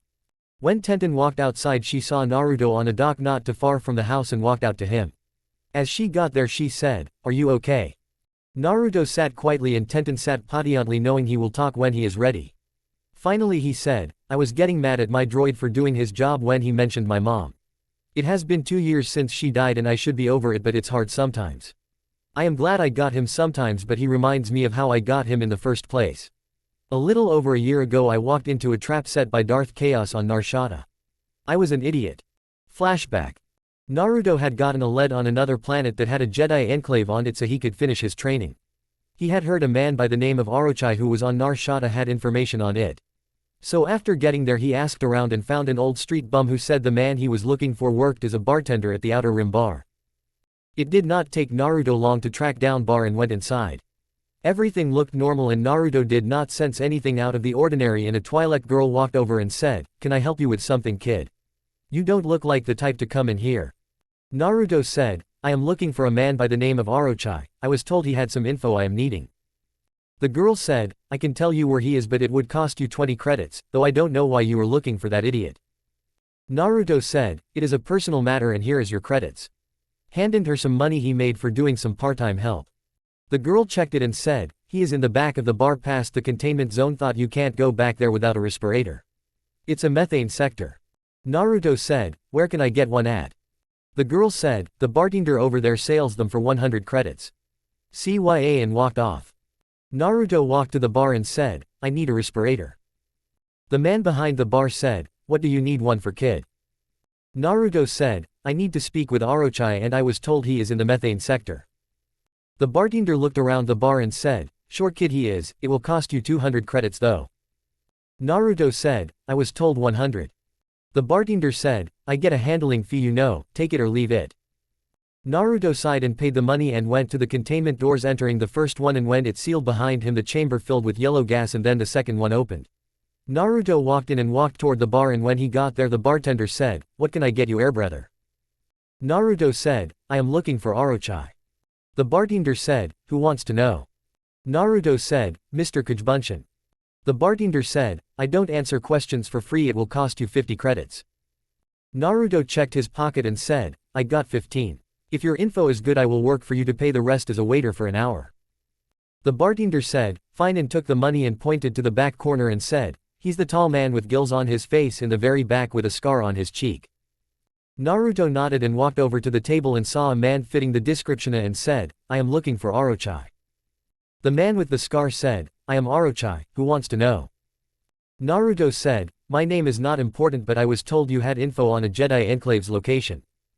Orochi looked at Naruto and said, "Yeah I do, but you have to tell me what you need it for." Naruto said, "I need to finish my training." Orochiya started nodding like he was thinking it over, and Naruto was focusing on him, not really paying attention, when suddenly two pairs of arms grabbed him from the back and someone pulled his respirator off. The last thing Naruto saw was Orochi smiling, saying, "That was the easiest 10,000 credits we ever earned." Naruto woke up in white bed with a medical droid standing over him running test on him. Naruto tried to get up and heard laughter and turned and saw a giant green slug-like creature laughing as he floated over on a hovercart coming toward him, and the Twi'lek girl from before with him. Naruto said, "Where am I?" The slug said, "You are lucky, Jedi. If Milia here had not come and told me about you coming in my bar, you would be in the hands of the Sith right now." Naruto said, "What are you talking about?" The slug turned and pointed to a screen that came on and saw himself being dragged out of the bar by three men, and saw the Sith that killed his mother walk into the bar and heard him say good job and paid them to take Naruto to his ship. The screen went blank and the slug said, "I had some of my men intercept them and bring you here. You should have died from all the methane you breathed, but that red energy you had around you cured most of it. My medical droids were able to do the rest." Naruto said, "Who are you?" The slug started laughing again and said, "That's rich, I am Jirigo the Hutt, I own a fourth of this moon here." Naruto said, "Sorry, I have never met a Hutt before." The Hutt said, "Don't cuss me, human." Naruto was getting mad because he did not cuss and said, "Listen here, you rotten piece of shit. I did not cuss you, but I will now slimeball." The Hutt laughed again and said, "Flattery after insult, you have some guts, Jedi. Anyways, the reason I saved you is because the man who wanted you, Darth Chaos, has been getting into my business as of late and had been bringing gold and jewel to sell and buying weapons to sell somewhere. Normally I would not care as long as he paid me my share of the profits, but he is ignoring me completely and it is making me look weak in front of the other Hutts. I saved you because I want you to remove him for me." Naruto said, "I have my own reasons to stop him. He is responsible for the deaths of both my parents." The Hutt said, "I guess you are not too old to learn something new. I thought Jedi were forbidden from having children. Oh well. I have decided to help you a little in advance to get rid of this Sith for me. I know sooner or later he will come for you or you for him, so I know it's a safe bet. I will give you one of my best astromech assassin droids as an assistant to you." Naruto said, "Why would I need that?" The Hutt said, "What you do with it is none of my concern, except it won't be allowed to leave your ship. I have already found it and he is on board. It is a way to safeguard my investment. If you die, I get your ship. If you kill the Sith, you get to keep the droid and my business picks up. It's a win-win situation for me." Naruto sighed and said, "Fine. I agree." The Hutt said, "You had no choice, but it's nice knowing you agree to my favor. Anyways, I must go, I have a show to attend to." Naruto said, "What kind of show?" The Hutt said, "Just some fun. Come with me if you want." Naruto followed and got on one of the Hutt's spaceship. When they got into orbit, they flew toward the sun of the solar system, and Naruto was standing by the Hutt when several guards brought the three men that captured Naruto earlier into a storage room, and the Hutt said, "Put them in." The guards shoved the three men into an escape pod and everyone watched as it was shot off into the Hutt's sun with the three men's screams blaring over the speakers. Flashback end. "And that was how I got the droid C4T," Naruto said. Tenten said, "What's a droid?" Naruto said, "Basically it's a machine that has human abilities based on what it is programmed to do. I had mine reprogrammed a little to make it a personal assistant also, as well as mechanic for Pathfinder." Tenten said, "What is Pathfinder?" Naruto said, "It's the spaceship my parents left here for me so I could meet Mom when the time was right." Tenten said, "Can I see it sometime?" Naruto chuckled and said, "Who do you think the guest room was for?" Tenten said, "Oh." After a few minutes, Tenten said, "Why are you having him look for ships coming and leaving this planet?" Naruto said, "As best as I can tell, the only other person who should come here in a spaceship should be Darth Chaos. The fact that the ship was heading toward the Sith homeworld is another clue." Tenten said, "Any idea what he was doing here since he lost track of you?" Naruto said, "I think he is selling weapons for gold and jewels like the Hutt told me, and probably has someone keeping an eye out for me here since it was a safe bet I would return." Tenten nodded and they both sat in peace for a few moments. Naruto broke the silence and said, "Thank you." Tenten said, "For what?" Naruto said, "I was mad earlier and you helped me get over it sooner than I normally would.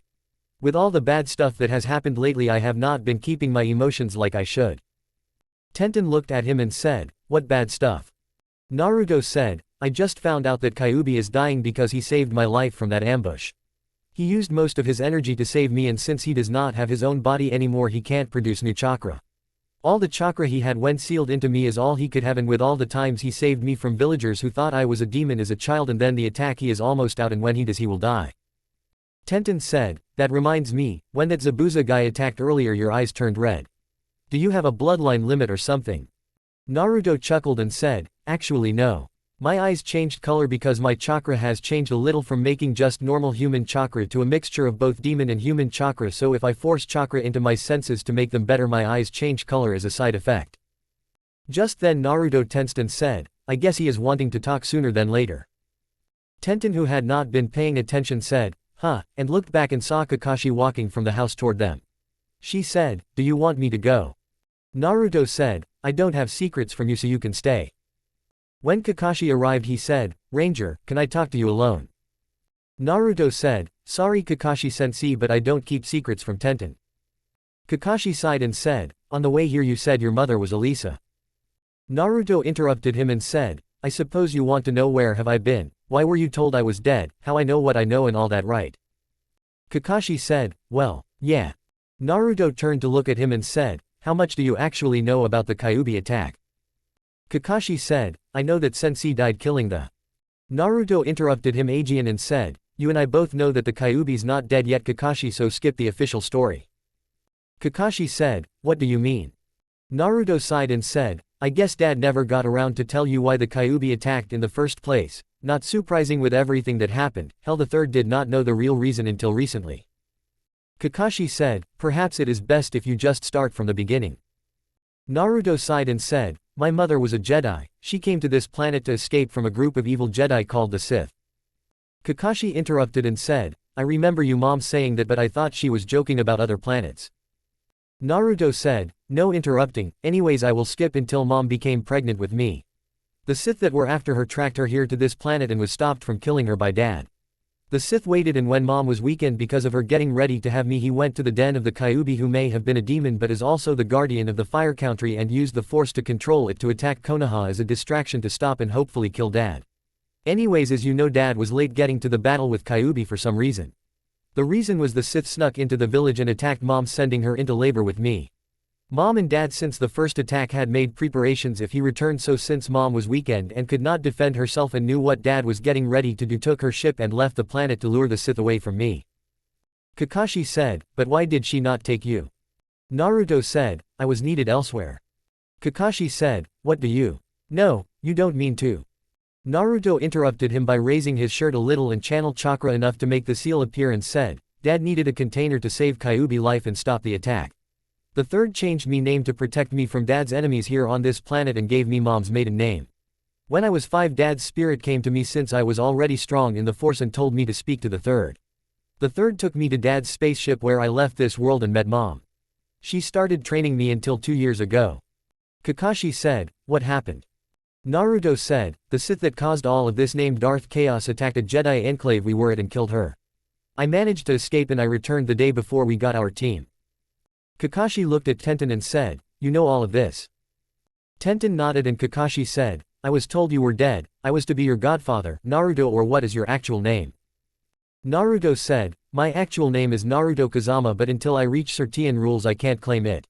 So to make my life easier I am going by the name I went by for the last 2 years so I don't have the villagers trying to kill me again. Kakashi said, what are the rules? Naruto said, Chunin, marriage or. Tenten said, your other blood relative returns and claims you. Kakashi said, other blood relative. Tenten said, based on what Naruto was told we think we know who his other relative is, and if she returns and claims him he can go by his real name. Kakashi said, who is it? Tenten smiled and said, Tsunade-sama. Kakashi paled and said, if she is the third is a dead man. Naruto said, what do you mean? Kakashi said, what do you know about Tsunade? Naruto said, besides she's one of the legendary 3 and a medic nin nothing, why? Tenten looked at Naruto and said, you mean you don't know? Naruto asked, no what? Kakashi said, Tsunade is super strong. She can punch the ground and made a crack in it for up to a mile. Naruto paled and said, remind me never get on her bad side. Kakashi said, I am more worried about the Hokage. If Tsunade is related to you then she must be related to Arashi-sensei since your mother is not from this planet. I wonder how she is related to him though. Naruto said, we will worry about that later. She may not even be related to me, it could be someone else as far as we know, and the person I am related to could already be dead. Tenten said, I know it's Tsunade, I can feel it. Naruto sighed and said, so what's up for no? Zabuza will be back soon and probably bring help. I know I can handle myself some and Tenten is getting better every day. Sakura is useless as she is right now and Sasuke is too much of an emo avenger to do anything right. Kakashi leaned against a rail and said, tell me about it, I just want to shove a Chidori through him sometimes. Naruto jumped up and pointed a finger at Kakashi and said, you think so also? Kakashi sighed and said, the only reason I put up with his crap is because the council is forcing the Hokage into it. If I had my choice I would kick him out of the ninja program altogether. Hey, I tell you what. Since I am your godfather and I feel bad about not being there for you when you were younger, how about I help you learn some new jutsu since the report I had on your skills shows you don't know much. Naruto said, only if you include Tenten, and what about emo boy? Kakashi looked at Tenten and said, Sasuke has not awoken his bloodline yet and I know I won't be able to teach you much when he does because of the council, so what I will do is give you scrolls of jutsu I want you to learn on your own, then I will give you more when you learn the first set. I will include Tenten also since you both will probably get married one day anyways. You have the same look as your parents. Naruto and Tenten both had blushes on and Tenten said, what do you mean? Kakashi said, when I see you both it is almost like a mini-version of Naruto's parents. Naruto, who still had a blush, said, Kakashi, just don't call me that name or mine and Tenten's life will get harder quick. Kakashi thought for a moment and said, right Ranger. Just then a beeping sound was heard and Naruto reached into his cloak and pulled out his communicator before he sighed and said, this had better be important, Tinhead. C4 said, sorry to interrupt Aegean, but an encoded message was just sent to this planet by subspace and relayed and I was able to intercept it and decode it and thought you should hear it.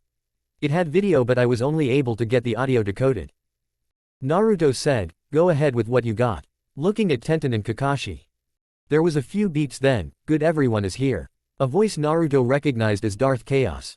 And just for those who are saying I am getting off track here, in the manga and the show they never show the actual leader, it is always a hologram, and so I was thinking a hologram would fit in with Star Wars just like the Rasen looks like a lightsaber in a way, so don't get mad over this. Thanks. Another voice said, what is it you want now, leader? Yeah. Darth Chaos said, has the sample weapon shipment been received in Wave Country by Gato yet? Another voice said, yes leader. They made it there last week. Darth Chaos said, good. I want all of you to start preparing to find all 9 demon containers so we can capture them. A voice Kakashi recognized as Itachi said, but leader, the vessel for the Kyuubi disappeared almost 8 years ago and is presumed dead. Darth Chaos said, the Kyuubi vessel has returned and is stronger than before. Itachi, I want you and Kisame to find him. I believe he is heading for Konoha and should be there soon. My sources tell me that he has changed his name to Ranger. If you can capture him, but if he fights I want you to kill him and bring me the body. Don't worry, the plan will still work with only 8 demons. Itachi said, yes leader. We will wait until after the Chunin exams finals in Konoha to go and look for him. Security should be lax then, especially with Orochimaru plans to attack them during the Chunin exams. Darth Chaos said, very well, and don't fail me. Oh, one more thing, I have information that he has a weapon that is like the Rasen. I want you to bring it to me for study. Goodbye. C4 said, that's all the transmission sir, any further orders? Naruto said, just continue your previous orders.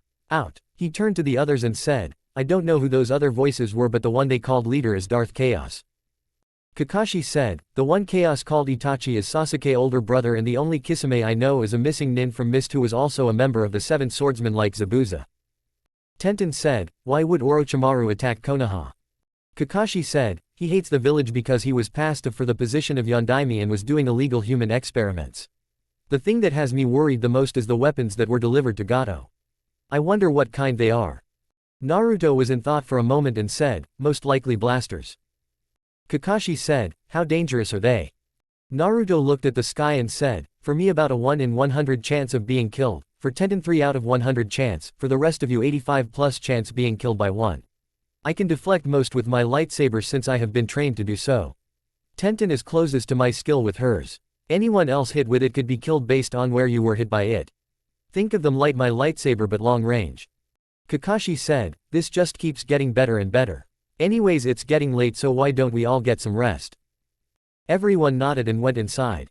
Tenten went to a room with Sakura. Naruto with Neji, Sasuke and Lee, and poor Kakashi had the front room with Guy, the horror. The next day when Team Guy stayed at Tazuna's house to guard his family while Team 7 headed toward the bridge. When they got closer a crowd of workers were at the begging of the bridge and Tazuna said, "What's going on, why are you not working?" A worker pointed to the bridge and said, "Look." Everyone looked and saw a figure laying on the ground with his head in the lap of another figure. The figure on the ground could be seen as Zabuza. Team 7 approached them and Kakashi said, "What's going on here?" The person who was holding Zabuza looked up and said in a female's voice, "Please help him, he's dying." Kakashi said, "What happened?" The girl said, "Please help him, I will answer all questions but he is dying and I don't know how to help him." Naruto looked at Zabuza and walked toward him and said, "Blaster fire." As he pulled out a scroll and unsealed a pack of scare bandages and started placing them on Zabuza wounds. Sasuke said, "What are you doing, Dobi?" Naruto said, "In saving his life. These wounds are serious but they missed the life-threatening areas. These Bacta wraps should have him on his feet in a day or two. Now why don't you tell us what happened and what your name is?" The girl nodded and said, "My name is Haku, I am Zabuza's assistant." When? Flashback. After Zabuza and Haku left the battle with the Konoha ninja they went back to Gato's base. When they got there they started to plan to finish their mission. Just then Gato walked in with 2 guards and said, "Is that old fool dead now?" Zabuza said, "No, we only went out to judge the strength of his bodyguards. We were just discussing how to end it." Gato said, "I am disappointed in you, Zabuza. Oh well, I never planned on paying you anyways and thanks to these new weapons I don't ever have to hire missing nin Aegean." And the 2 men pulled out a blaster each and Gato said, "I still can't believe what these things can do. I only bought 5 off of those men at 100 bars of gold and 10 jewels each but it was worth it. Kill them." The 2 men started laughing and then a loud noise hit everyone's ears as 2 flashes of red energy shot out and hit Zabuza in the back who jumped in front of Haku at the last second. Haku created an ice mirror on the floor and grabbed Zabuza as they fell through it teleporting away. End flashback. "And I brought him here hoping you might help him since I know no one else who might know how to." Haku stated looking down at Zabuza. Sakura said, "What do we do with them now?" Sasuke said, "We should kill them. They're our enemies." Kakashi said, "Not anymore and besides they gave us some valuable information on Gato. I say we should head back to the house and prepare for Gato." Tazuna looked at Gato imagining himself with those wounds and said, "I agree. Listen up everyone, I want all of you to take the rest of the week off and hopefully we can have this over with by then." All the workers left shooting glances at Zabuza. Kakashi sighed and said, "Can he be moved?" Naruto who had his eyes closed and his hand on Zabuza's head opened his eyes and said, "Yes, he can now." Haku said, "What did you do to him?" Naruto said, "I treated his wounds the best I can and put him in a forced medical coma so his body will work on healing. When he wakes up he will be so hungry he will feel he has not ate in a week." Kakashi said, "Sasuke, Sakura, I want you to help Haku carry Zabuza back." Sasuke said, "Why can't the Dobi?" Kakashi said, "Ranger has been using his energy already from saving Zabuza's life and also is the only one of us who can defend against those weapons that Gato has." Sasuke said, "How do you know this?" Kakashi not wanting to put up with his shit said, "It's my job to know this stuff dumb ass, now hurry up or I will have you sleep in the same room as Guy and his carbon copy." Sasuke paled and picked Zabuza up with the other 2's help. The way back was uneventful except Sakura shooting glances at Haku and Zabuza in fear and Sasuke shooting glances of envy at Naruto. As they neared the house everyone stopped as several loud blasts could be heard and Haku said, "That's those weapons." Naruto ran off toward the sound ignoring the voice of Kakashi telling him to stop. As Naruto arrived at the edge of the woods by Tazuna's house he could see Gato and 5 mercenaries shooting at Tazuna's house with blasters. He could still feel Tenten presence in the force inside the house but could not tell where. He sighed knowing she was alive. He quickly took stock of the surroundings and saw that he could not approach Gato or his men without crossing the firing range of the blasters. He was confident he could block the blaster but it only took 1 shot to kill him and it never paid to take a gamble unless you had to. He quickly started thinking about what he could do. Mind control was out, too many men and he could not get in range to do it. Cage buncheons were out, blast hit them and keeps on going as they go up in smoke. He looked at the blasters and they all had straps wrapped around the shoulder of each man so force pull was out. Henge and replacement were both out. Force lightning was out because he could only take out 2 at a time and if they moved they could dodge. Hirishin was out also because he could only do it within 30 feet so far and the men were about 150 yards away from the house across a bridge and by another tree line. Naruto sighed inwardly and thought, what can I do to save Tenten and the others? Suddenly a voice Naruto had not heard since he was 5 said, son, quite thinking of the force as just what you were taught to use it with yourself. Think about how the force works with nature and the world around you, not just binding them but can control and be controlled by them. Use the force's connection to the rest of the world also, son. Naruto was perplexed by this, thinking what it could mean, and then remember what he told Tenten. Flashback. Tenten said, what is the force? Naruto turned to her and said, it is a life energy that connects all living things together. Tenten said, I don't understand. Naruto said, I said the same thing when my mother told me about it. Basically it's like chakra but more powerful and abundant. Chakra in natural energy made by things. The force is created from the living energy of all life, not just inside of one object but in trees, plants, the water, the sky, other people, even this planet and others. Flashback end. Naruto thought that's it, and closed his eyes to concentrate. He tuned out the noise of the battle going on up ahead and started thinking about the world's connection to the force. Slowly he lifted up his left hand and reached out with the force until he felt the trees around him. At first it was just a simple brush of energy. He then focused on that energy and felt his whole being was becoming one with it. He then lifted his right hand and felt for the water that was between him. The flow of the force in the water was like a thunderbolt hitting him. It knocked his concentration away by the force of it. He tried Aegean but this time let the energy flow through his unhindered and uncontrolled. Naruto lowered his hands and opened his eyes and looked at the world and saw it in a new light. He could literally see the force in nature as it went by him. He then looked at Gato's men and raised his right hand quickly, and the water in the stream rose up quickly and made a wall to block the men's view of the house. Just then Kakashi arrived with the others. Kakashi was in awe, and then Naruto, ignoring the newcomers completely, raised his left hand and pulled it close to his body and closed his fist. Suddenly screams could be heard on the other side of the wall of water. Naruto lowered his right hand and Gato and his men were being held tight by tree roots. Kakashi looked on and thought that's the first and second's abilities. Naruto sighed before passing out on the ground as the energy left him. Kakashi walked over to Gato and his men who were still bound and killed the men except Gato with a kunai and walked to Gato and said, "It's time we had a little talk. I want to know where you got those weapons from and how." Gato said, "I won't tell you, but if you release me I will pay you greatly." Just then a sending needle entered his temple and killed him. Kakashi looked over and saw Haku putting 2 more senbons back in her weapons pouch. Kakashi sighed and walked over to where Naruto was still face down on the ground. Just as he was checking on him, Inari, Tsunami and Team Guy came out. Tenten saw Naruto and feared the worst and ran over to him and screamed, "Naruto-kun," as she baseball slide to the ground beside him, picking him up and rocking him, thinking he's dead. Everyone was thinking the same thing except Kakashi. Naruto-kun. Naruto slowly opened his eyes and saw he was being held by Tenten, who had her eyes closed and was crying, and said, "You know you're still beautiful even when you're upset." Tenten squealed as she heard his voice and buried her face into his chest and said, "I am sorry Naruto-kun, I thought you were dead when I saw Kakashi standing over you like that." In between sniffles and a hiccup. Naruto just shushed her and said, "It's okay Tenheim. I am here and okay, I passed out from the mental fatigue from using the force the way I did." Sakura looked around the area and said, "Ranger, how did you control the trees like that? The only person to ever do anything like that was the first Hokage." Naruto looked over at the dead men and said, "I am not sure, I heard my dad's voice and it told me to remember something, and when I did I understood how to stop them."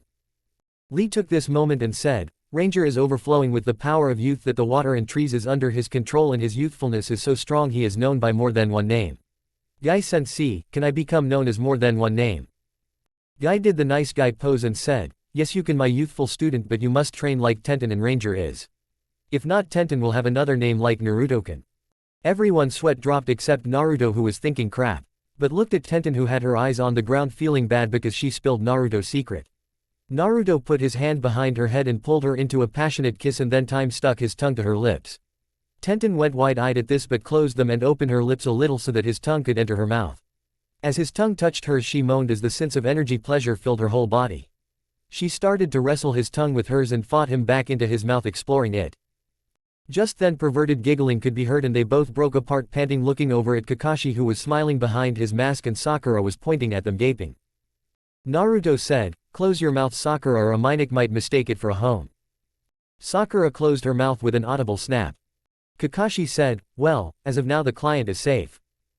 Tazuna said, "I don't know how the people of Wave will ever repay you." Naruto got up and walked over to where the tree roots still bound the bodies of the dead men and took a moment and had the roots release men before he took the blasters.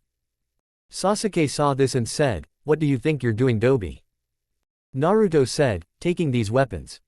Sasuke walked over to the blaster Naruto had took and reached for one as it flew off the ground to Naruto.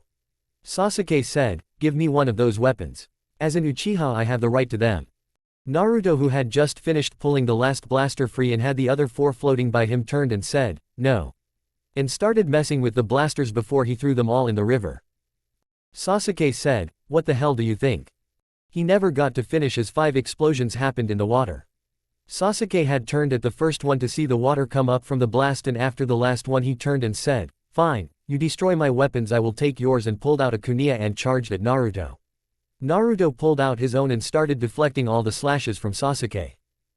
Sasuke jumped back and started doing hand seals before saying, "Kaden Phoenix Fireball Jutsu," as several fireballs shot at Naruto jumped into the air and made 10 cage buncheons which got into a circle around Sasuke.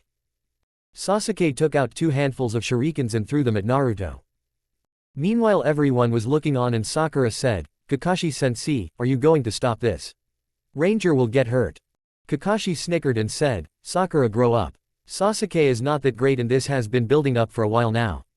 As he watched Sasuke get kicked into the air by several clones. He heard a gasp behind him and then he heard Lee's voice said, "Guy-sensei, he made an attack version from my move." Guy said, "Yes Lee, he asked me after the first time since he is weak in Taijutsu if he saw some moves he could use in his style when he came to meet Tenten, could he use them, and I allowed it since he asked and was willing to work for them." Kakashi heard this and thought, "So his Taijutsu is weak, huh? Well, I think I might be able to help him there. Ouch, that's going to leave a bruise."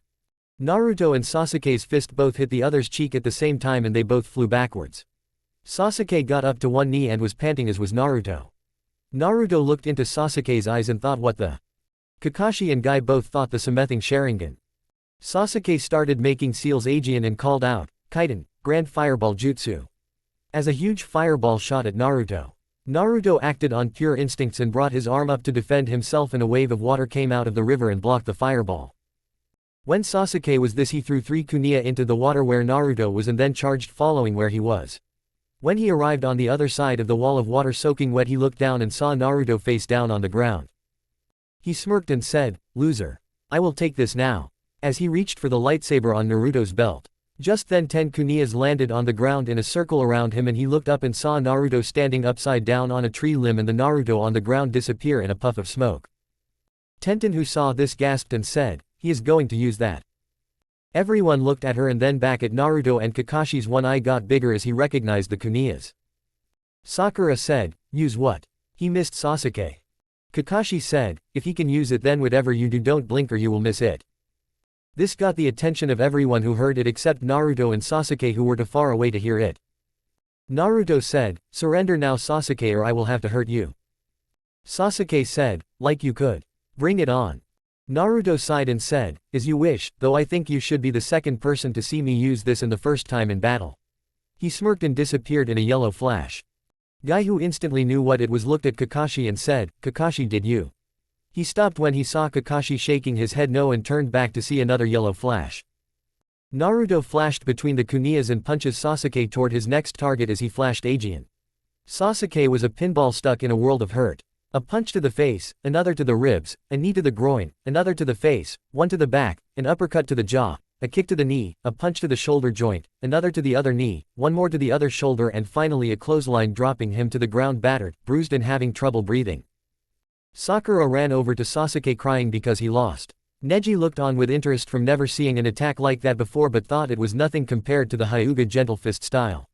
Guy and Lee were both ranting about the power of youth. Tenten looked on with pride as Naruto started picking up the kunais. Kakashi was wondering where he learned it, and when Naruto walked over he said, "How did you get that and when did you master it?" Naruto said, "I received it from someone who was entrusted with it when I returned from my Jedi training, and I have not mastered it yet. I only have it figured out in a short range area. Any farther than that range won't work, and I don't know why yet, but I am sure I will find the answer in the scrolls." Kakashi nodded and said, "Well, let's get some rest, Sakura can help Sasuke." Chapter 3. As Sakura was carrying Sasuke back into Tazuna's now Swiss cheese looking home, someone else was being carried back in Konoha. The third Hokage was being carried over to his couch after a Sertian toad Sanin punched him. What could have caused this, you ask? Let's go back in time about 30 minutes to see. Flashback 30 minutes earlier. The third sighed as he was signing his name to another stupid sheet of useless paperwork. He was thinking how he is too old for this shit and wished for an interruption. As if his prayers were answered, he felt a presence arrive on his windowsill and he smiled, knowing only one person arrives like that. The third said, "It's good to see you finally arrived, Jiraiya." Jiraiya came in the window and said, "So you really were looking for me? To what do I owe the pleasure that you would send out 3 different units of ABNU looking for me?" The third said, "Someone has been looking for you ever since he has returned." Jiraiya said, "A lot of people are looking for me, but what makes this person so important for you to summon me?" The third said, "He's the son of your former student." That stopped Jiraiya, who was on his way back toward the window, and he turned and said, "Explain what you mean, you old coot. You told me he was dead." The third sighed and said, "Well, the thing is, I lied to protect him, but it was a mistake." Jiraiya said, "I can understand protecting him from his dad's enemies, but why was it a mistake?" The third said, "You met him when he was a few days old, but I told you his name I gave him based on his mother's maiden name." Jiraiya thought for a moment and looked at the third and said, "The Kyuubi brat." The third nodded and said, "Yes. He returned a little over a month ago and has followed in his family steps." Jiraiya said, "You mean he is a strong ninja? I can believe that." The third said, "You misunderstand me. He is a ninja and is getting stronger, but he is a Jedi like both his parents." Jiraiya looked at the third pissed and said, "How?" The third said, "When he was 5 I took him to a ship his parents sat for him and he took it and met his mother. She trained him until 2 years ago when she was killed by the same people who caused Kyuubi to attack." Jiraiya nodded and said, "So why does he want to see me?" The third said, "His mother Elisa told him to find you when he returns, however that's not the only reason I called you here." Jiraiya said, "Really, what else?" The third said, "He is looking for his only known living relative, but I know he has 2 living relatives. He does not know it and I have been lying to him about it, but the time has come for them to know." Jiraiya said, "What does this have to do with me?" The third said, "One of his relatives is your former teammate Tsunade. I know the truth because I helped keep her secret all these years." Jiraiya said, "But she never had a kid." The third said, "She actually had 1 kid and I told him on his wedding day who his parents are, but never told them out of respect for their wishes." Jiraiya thought for a moment and said, "So Arashi was Tsunade's kid. If I had known then I could have ragged her about it. Man, the blackmail I missed." The third coughed and said, "Yes, that is one of his 2 remaining relatives, but his grandfather is also alive." Jiraiya said, "Really, who is it? I want to kick his ass for not being there for Arashi. That boy was like the kid I never had." The third said, "Funny you should say that. His father actually is you." End flashback. Jiraiya looked at the third, who was holding his nose to stop the blood, and said, "That's not funny, you old coot." The third said, "It is not a joke. Remember when Dan died and Tsunade started drinking and you both shared a night together?" Jiraiya thought back and after a few minutes said, "Yeah, I remember barely, but I thought it was a drunken dream." The third said, "It was not, and Tsunade became pregnant with Arashi then." Jiraiya said, "But why did she abandon him and how come she never told me?" The third said, "We were at war and Tsunade did not want to tell you she was pregnant because when she found out she had done left the village vowing to never return. She did return when she entered her 9th month of pregnancy, and it was during that time that Iwa attacked Konoha itself. Tsunade worked herself into exhaustion and passed out, which caused her to go into labor. I had to deliver the baby myself, and after she woke and saw all the wounded and could not feel the child any longer, feared the worst and thought he was dead." Jiraiya said, "And you let her believe it?" The third said, "I did not see her for 12 years and by that time Arashi was already a ninja and training under you. I chose to sit back and let things alone." Jiraiya said, "Left things alone? Are you out of your mind? First I find out that you let me and Tsunade both live our lives without our son and then had a chance to make it better for our grandson and then screwed his life up also. I am out of here." The third said, "Where are you going?" Jiraiya said, "I am going to find Tsunade and tell her just enough to get her back here so you can explain everything." The third paled as he left and thought to himself, "I guess I will see you Eiji and my young friend real soon." The next day back in Wave Country, both Team 7 and 9 were sitting on the bridge watching the entire village come out and help with the bridge.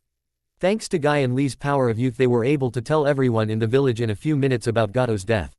Haku and Zabuza were back up but were talking with Kakashi.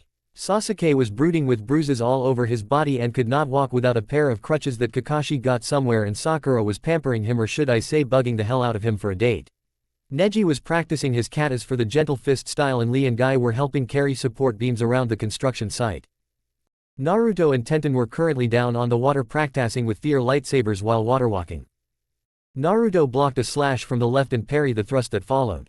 He then jumped back onto a handspring, deactivating his lightsaber before his hands touched the water the first time, and then when he springed up he ignited it and blocked a downward strike from Tenten's lightsaber.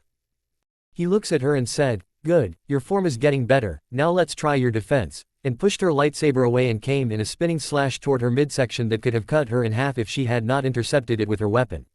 They tied up in a test of strength when Naruto ran his blade down hers until it was off, causing Tenten to overbalance, and he backslashed the blade away from her into the air and used the force to grab it and ignite the weapon, crossing both his and hers like a pair of scissors, and held it by her neck before deactivating them both. He sighed and said, "That was good, but you let the sudden change in pressure be your downfall. Never match a person with all your strength who is stronger than you. It will cause you to overbalance. Other than that, your instincts are sharp as well as your skills from using a regular sword." Tenten bowed and said, "Thanks. Though I wish I had not been defeated so easily." They both turned up to look at Zabuza and Kakashi looking down at them clapping. Zabuza said, "You both have skills, but I notice you both have flaws in your forms that I can help." Naruto said, "What do you mean?" Kakashi said, "I decided to ask them to join Konoha. I can assure them safe passage since the Hokage owes me big time right now." Naruto and Tenten both snickered when they heard this, and Sasuke said, "Why did they get a special trainer?" Kakashi sighed and said, "I am going to have to spend some time with you teaching you how to use your bloodline now that it's awakened, so Ranger and Sakura will both have to start learning from scrolls that I will make for them while I get you familiar with it." Naruto nodded and Sakura said, "That won't be necessary, Kakashi-sensei. I will watch you train Sasuke, so don't worry about me." Everyone looked at her and Tenten said, "Can I please?" Naruto shook his hand and then two Senbon needles flew at Sakura and hit her on each of her breast, and she screamed.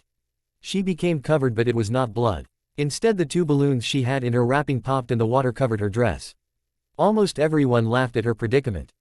The only one who did not laughing was Neji, who said, "I already knew it when I saw her with my bloodline." Sakura crossed her arms and forgot the Senbons were still in her wrapping and wound up stabbing herself in the arms. At this, everyone's sweat dropped and Zabuza asked, "How did you know?" Haku said, "Because of my bloodline I can detect all sources of water, and so when I saw her before we attacked I detected it then." Lee screamed and said, "The beautiful Sakura Blossom was actually a guy." No. Sakura forgot all about the wounds on her arms as she let inner Sakura out and screamed, "I am not a guy," and charged Lee, who was still weeping. Tenten took the opportunity and untied Sakura's laces with the force, and Naruto turned, sinking Tenten used the force. Sakura tripped on her laces and flew at Lee, who dodged out of the way thinking she was still a guy, and landed on Neji, who was on the ground in a meditative position. He looked up just in time for the two to meet lip to lip. Neji sighed and said, "I guess I was fated to marry you." That drew a collective, "Huh." Neji said, "A law in the branch family laws state that if someone of the opposite sex can get through their defense enough to kiss them, then they are both to be wed to balance out each other weaknesses. Also, since you are a non-Hyuga, then you will have to quit being a ninja so the clan can protect you." Sakura paled and screamed, "No. I don't want to marry you, I want to marry Sasuke." "Kakashi-sensei, can he force me to do that?" Sasuke smirked and said, "He can. The laws of Konoha prohibit anyone from interfering with clan laws." Naruto said, "She is not even worried about giving up being a ninja." Tenten sighed and said, "I can't believe that happened like that." Naruto said, "What were you controlling anyways?" Tenten smiled and said, "Her laces." Naruto looked at Sakura's feet that were doing a tantum like a little 3-year-old who is not getting what he wants, and sweat drops. Tazuna walks up and said, "I appreciate the show you are doing for everyone, but you are actually stopping work." Guy said, "Sorry about that. Lee, let's use the power of youth to help them." And they both took off in blurs. 2 weeks later, both Team 7 and 9 were on their way back to Konoha. They had just left Wave Country a few hours ago by the Great Force Bridge. Sasuke's wounds had healed and everyone was happy to be heading home. Zabuza looked at everyone and said, "Hey, if you don't mind going a little out of the way, there is a hot spring gambling town about a mile east of here and I need to pay off a debt there before we head to Konoha.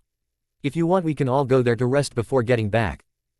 Everyone agreed, and when they got there a large group of people were standing at the village's gates. Zabuza saw the man he owed money to and said, Dwayne, what is going on here?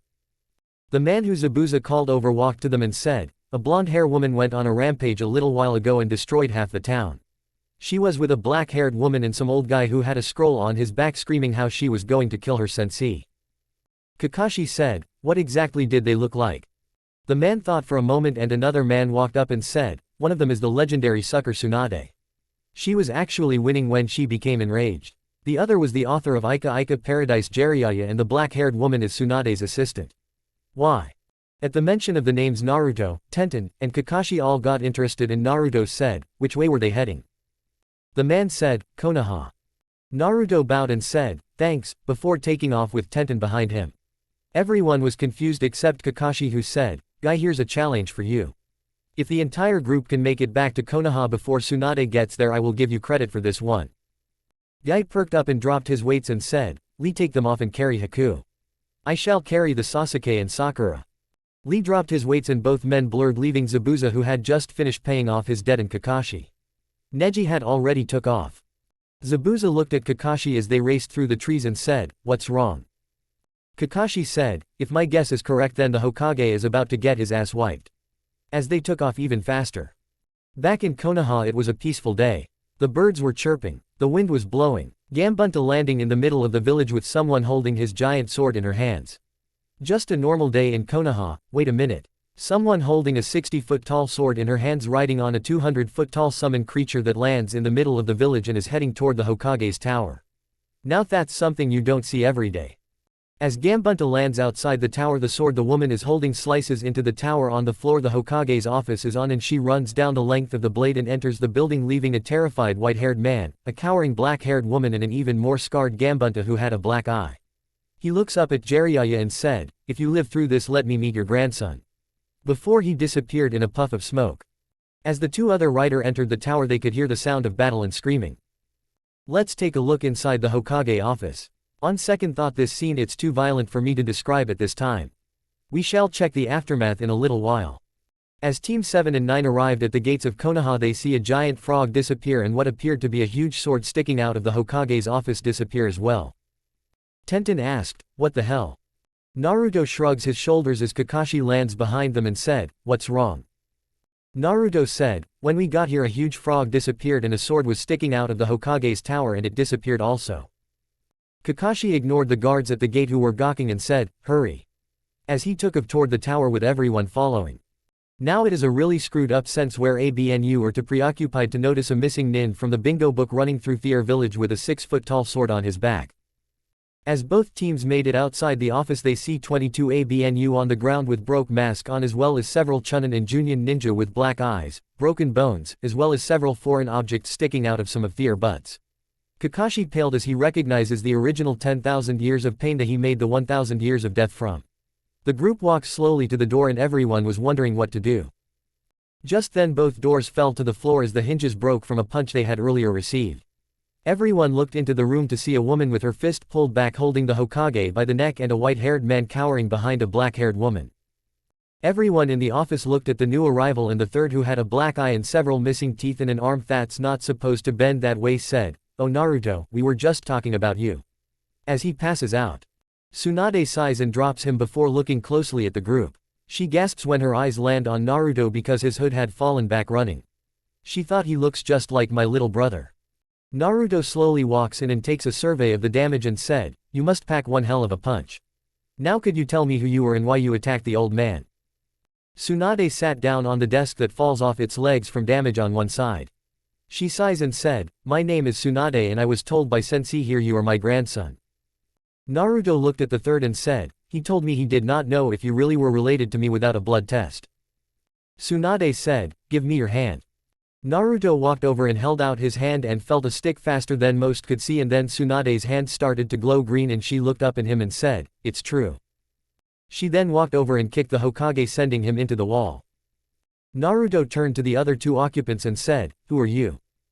Tsunade said, the black-haired woman is my apprentice Shizune and the old pervert there is kind of hard to explain. Jiraiya stood up and said, I am the man who is loved in the north, south, east and west.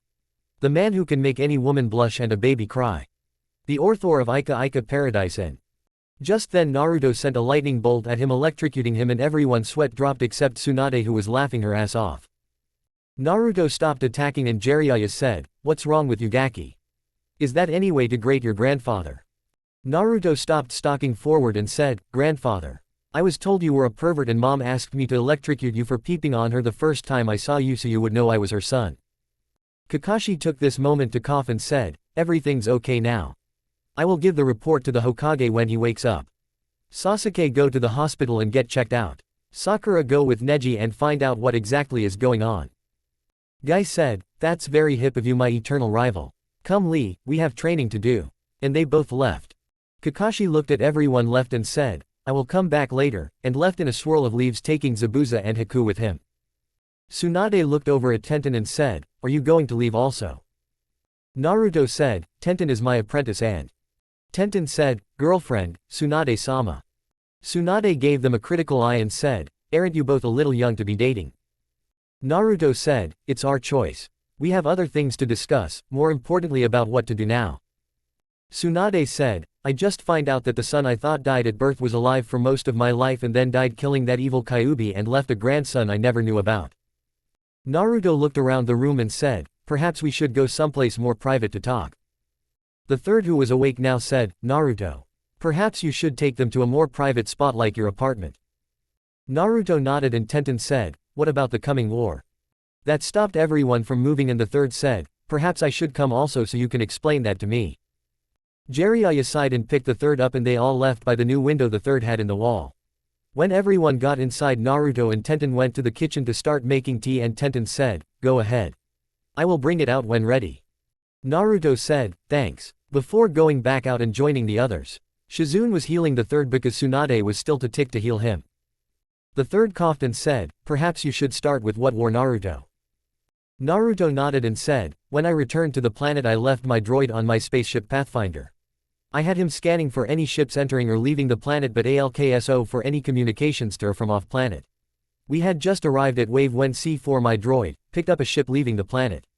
As you can guess, besides myself the only other person I am aware of that should come to this planet is Darth Chaos." The third nodded and Tsunade said, "What are you talking about, spaceships, droids, and who is this Darth Chaos you are talking about?" Naruto sighed and said, "Tell me how much you actually know about your grandfather and his brother Granny." Tsunade was mad because it made her feel old being called Granny, but that is what she was, so she let it go, for now.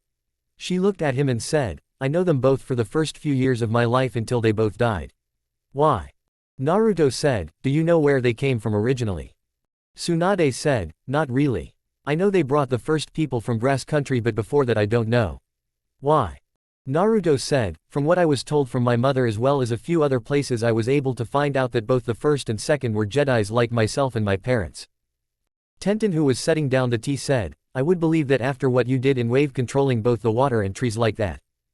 This got everyone's attention and the Tsunade said, "We will discuss that later, but what were you saying?" Naruto said, "I know this is going to sound weird but it's true. Your grandfather and his brother were both Jedi Masters that fled to survive a war with the Sith to this planet." Tsunade said, "I find that hard to believe." Naruto said, "Would it help if you saw my spaceship?" The third said, "You would do that?" Naruto nodded and said, "Follow me." As he got up and left with everyone following him. It took them about an hour to get back to the cave where the Pathfinder was, and when everyone saw it they were in awe except Naruto. Naruto walked up and said, "C14. Stand down and open all access doors to the conference room." A few moments later a ram lowered and a green-looking droid walked down the ramp that looked surprisingly similar to Wing Zero Gundam with retractable wings. Everyone except Naruto was pointing a finger and Naruto walked by the droid who bowed and up the ramp. Not wanting to be left behind, the 5 people started to follow him.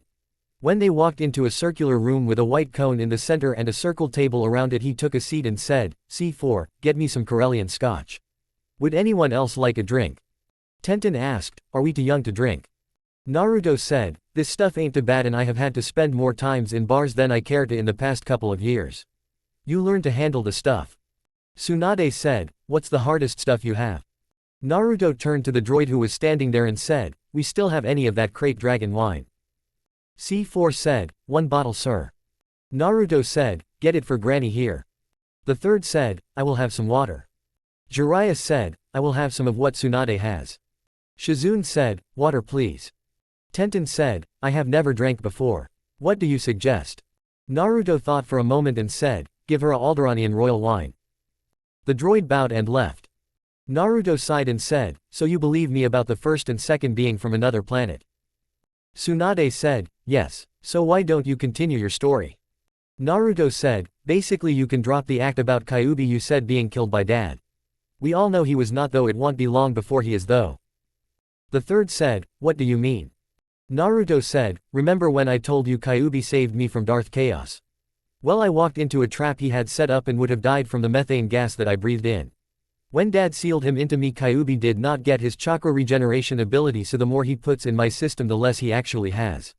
Add the damage the villagers did to me before I left as well as the minor healing ability and you have a bone-dried Kyuubi who will die the next time I have to draw on his power. Jiraiya said, so you're the kid he sealed that beast into. I say good riddance. Naruto looked at Jiraiya harshly and said, Kyuubi was actually innocent until Darth Chaos used his powers on him and forced him to attack so he could kill mom and dad. Just then C4 came back in carrying the drinks and passed them to everyone. Tsunade said, is this the same guy you said ambushed you? Naruto said, yes, he is also the one who killed mom. Was responsible for dad's death. Along with countless others. The third said, what is this about a war? Naruto turned to C4 and said, did you record the transmission? C4 said, of course master. And keyed some stuff on a table and everyone heard the message.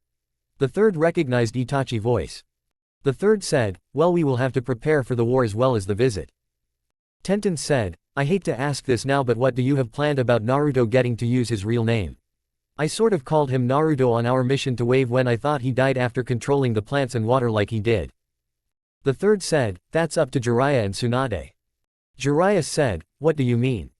The third said, the only way Naruto can claim his actual birth name is to either get married, achieve chunin, or have you claim him publicly. Tsunade said, I have no problem claiming him and I know the pervert over there won't disagree. Cracking her knuckles. Jiraiya paled and said, no problem. Tenten smiled at this and said, good. Naruto-kun, I hated calling you Ranger.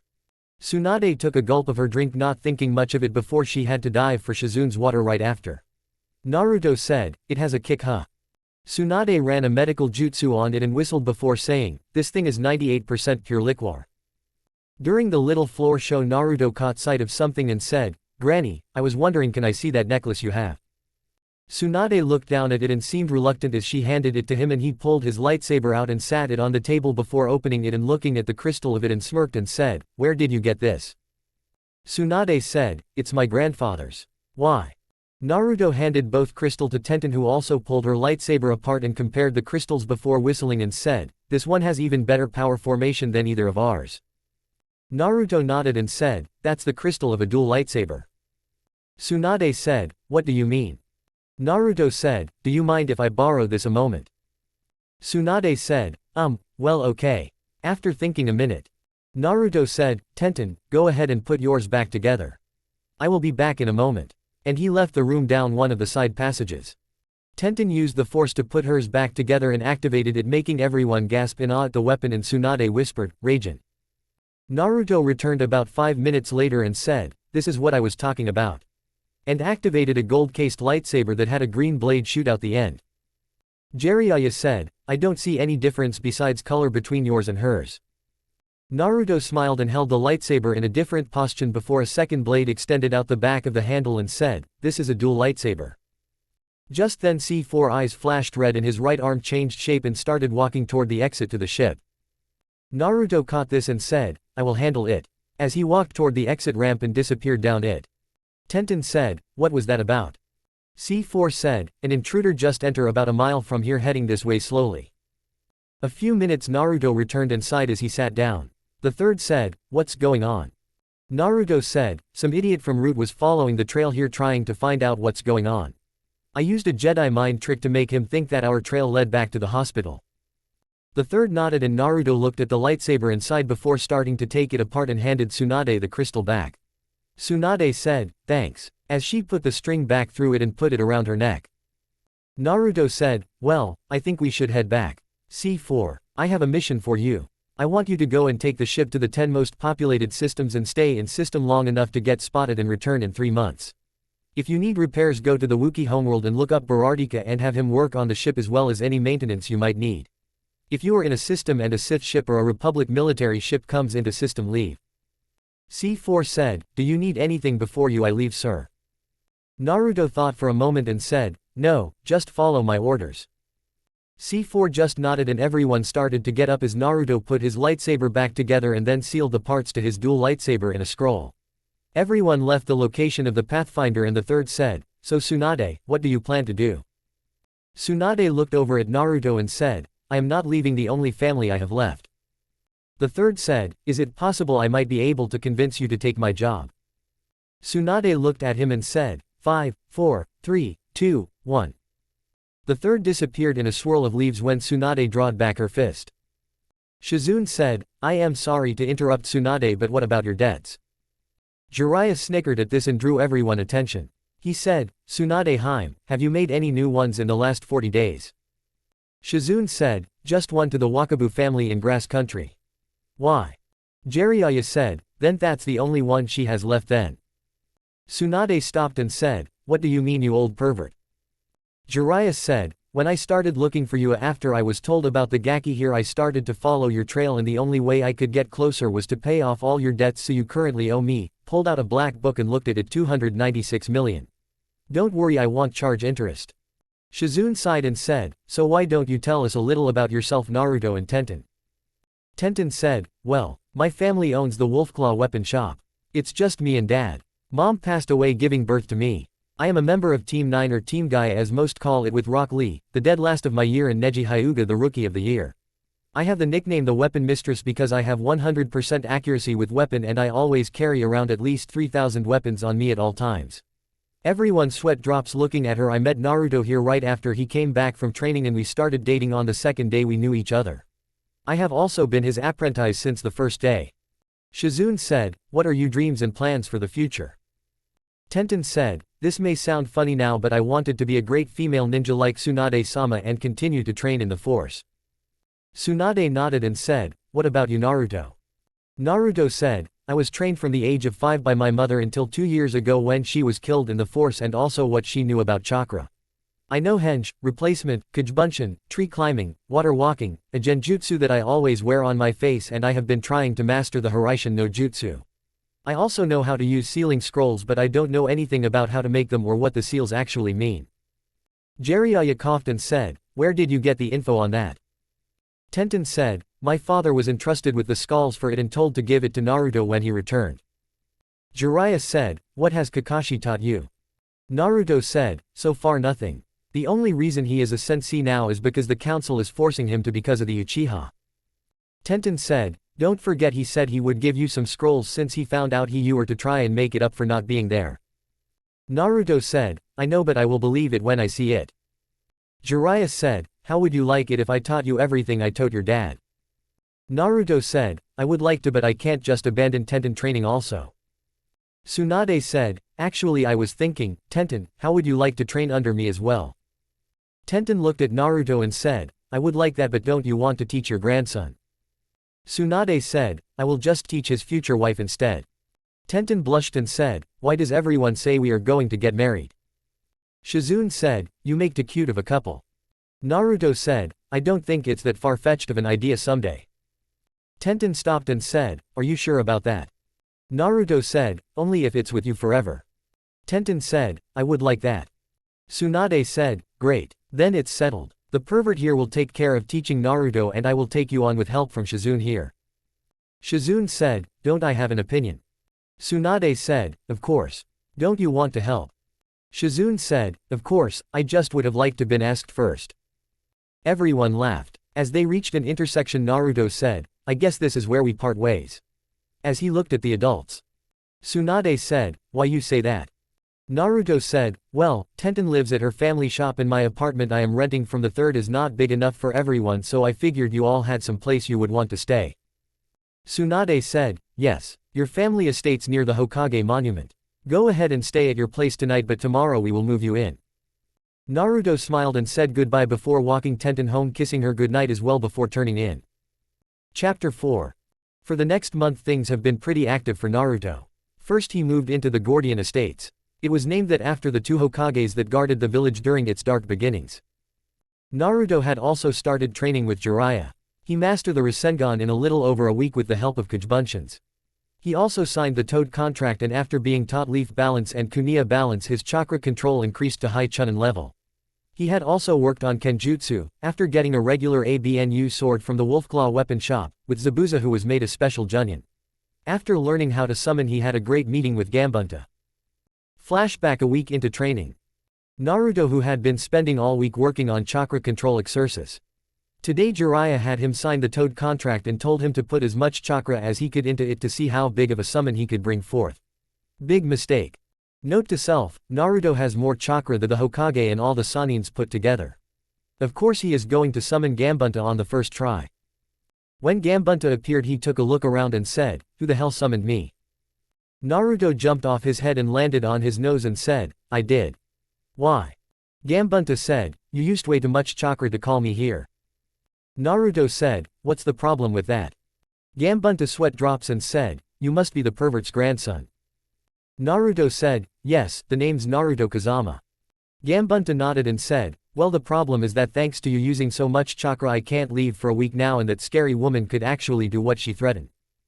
Naruto, who was confused, said, "What scary woman and what threat?" Gambunta said, "Your grandmother. She forced the pervert to summon me and held me hostage with my own blade. She said if I did not get her to this village fast she would turn me into a frog-skinned wallet." Naruto sweat dropped and said, "Could you not just leave?" Gambunta said, "Not when she had my blade at my throat. I either have to run out of chakra or make a seal, and when I am too scared to make the seal I could not leave." Naruto said, "So what do we do now?" Gambunta said, "You have any chakra left?" Naruto said, "Yeah, I did not use much really." Gambunta sweat dropped and said, "Fine, let's work on Kaden. Gamayu Endant Fire Release, Toad Oil Flame Bullet. Do you know the hand signs?" Naruto nods no, and Gambunta starts teaching him it. By the end of the second day they had it down, and Naruto had Gambunta go look around this world and enjoy his time here. End flashback. Sakura was removed from Team 7 because of the Hyuga laws, much to Naruto's great relief, and was replaced with Haku, who even though is skilled enough for Chunin, the Hokage wanted her to work her way up and gain the Leaf's trust. Kakashi had actually kept his word and started giving Naruto scrolls to start learning. Currently Naruto had learned Kaden, Hosenka no Jutsu, Fire Style, Art of the Phoenix Flower, the Touch Me Not Kaden, Karyu Endant Fire Release, Fire Dragon Flame Bullet Kaden, Gokaku no Jutsu, Fire Release, Great Fireball Technique in Chidori. From Jiraiya he learned Kaden, Gamayu Endant Fire Release, Toad Oil Flame Bullet Cage Shuriken no Jutsu, Shadow Shuriken Technique, Hari Jizo, Spike Jizo, Doden, Yomi Numa Earth Release, Swamp of the Underworld Bunshin Debakua Clone Great Explosion, and Cage Kunia no Jutsu, Shadow Kunia Technique, as well as the Hummingbird Tiahutsu style that Arashi created. It works on destroying joints and bones with high-speed power punches. Jiraiya also had Naruto created 20 clones that would work on different books explaining the basics of sealing. Right now Naruto can make some mid-chunin level seal and should be advancing soon. Naruto was also introduced to the world of weight training, or more precisely gravity weights. When Naruto told Jiraiya about other planets and some having different weather and gravities, he decided Naruto needed a way to work on speed and have a stamina better. Currently at 10 times normal gravity. Naruto was amazed about the secret training skill of Kage-bunshin. Tenten had also improved. Tsunade really did mean it when she was making her an apprentice. At first she made Jiraiya teach her Kage-bunshin also so that she could make 2 clones and have them read while she taught her medical Tiahutsu. Tenten was sorely lacking in this area. Tsunade had also taught her chakra control that medics use, which should have started with a simple leaf balancing on her hands, but Tsunade did it a little different. Instead of a leaf on her hands, Tsunade made Tenten hover above a hospital bed made out of nails on each side of her body. Tenten learned this quickly. She was also given gravity weights like Tsunade had on in secret. The only ones who knew she had them on was Shizunen herself. The seals for it were hidden on her stomach. Currently she was a 3 times normal gravity. Now as for a few other things that have happened. Naruto's real name was released in a council meeting and things were not pretty. Flashback 2 days after leaving the Pathfinder. The third called a meeting of all council members, and when everyone arrived he said, "I wish to thank you all for coming so soon. The reason I called you was a member of our council has returned from several years of traveling abroad and she is going to take her family seat now." Danzo said, "Is that all you called us for, you old idiot? You could have passed a memo to all of us instead of wasting our time." The third said, actually I could not because of certain rules. The seat she will be taking over was filled by a temporary member and now that member has to be dismissed from the council. Danzo said, and who is this unfortunate person? He said with a smile. The third said, actually it's you Danzo. Danzo's smile dropped and said, that's not possible. I was given the posting for the founders of Konoha and since Tsunade is the only member of that family left and she hates this village I believe you are mistaken. The third said, let her in. And an ABNU opened the door to the council chamber and Tsunade walked in causing several people to be unnerved by this because Danzo was one of the major powers Aegeans the Hokage on the council and many civilian members would have been out long before this had it not been for him. Danzo not giving up without a fight said, you seem to have forgotten something about that particular law Saratobi. For it to work the person either has to be of childbearing age or has an heir to his or her family. Tsunade is past her childbearing years and never had a child so it can't be enforced. Tsunade said, for a person who has his own little army you don't keep very good records. I did have a son and you all knew him even though he had a different name for his safety. Danzo paled at the possibility of this and then said, then who might this person be? The third said, her son was Arashi Kazama. Several members gasped at this thinking that if it was true it would explain how he was so strong. Danzo said, but as we all know Arashi did not have a child so you lose. As he sat down with a big smile and his arm crossed. Tsunade snickered and said, actually you info sucked there also. My son did have a child and in less than 1 year will be stronger than every person in this room. In fact this very council has tried to kill him in the past. Hiyoshi said, that is a lie. No one on this council has ever tried to kill a child before. The third said, actually it has tried to kill him 616 times by the last record before he left to begin his training with his mother and her family's special abilities. Inoichi said, I am curious about something before we go any further into these allegations. What did you mean in less than a year he will be stronger than everyone here? Tsunade said, well, let's do a little background on him shall we? He has recently learned the secret to my grandfather's and his brother's special abilities to control both plants and water. He has almost completely mastered Hiraishin no Jutsu. He is currently training under his grandfather Jiraiya of the Sanins on the Rasengan. He has nearly mastered all of his mother's special abilities which can compare to the damage of Hiraishin and in less than 1 year something his father did to him the day he was born will be finished. Here is the kicker that you are all going to love. When that timeline is up the power that was sealed into him the day he was born will be completely under his control. Can any of you guess what that power was?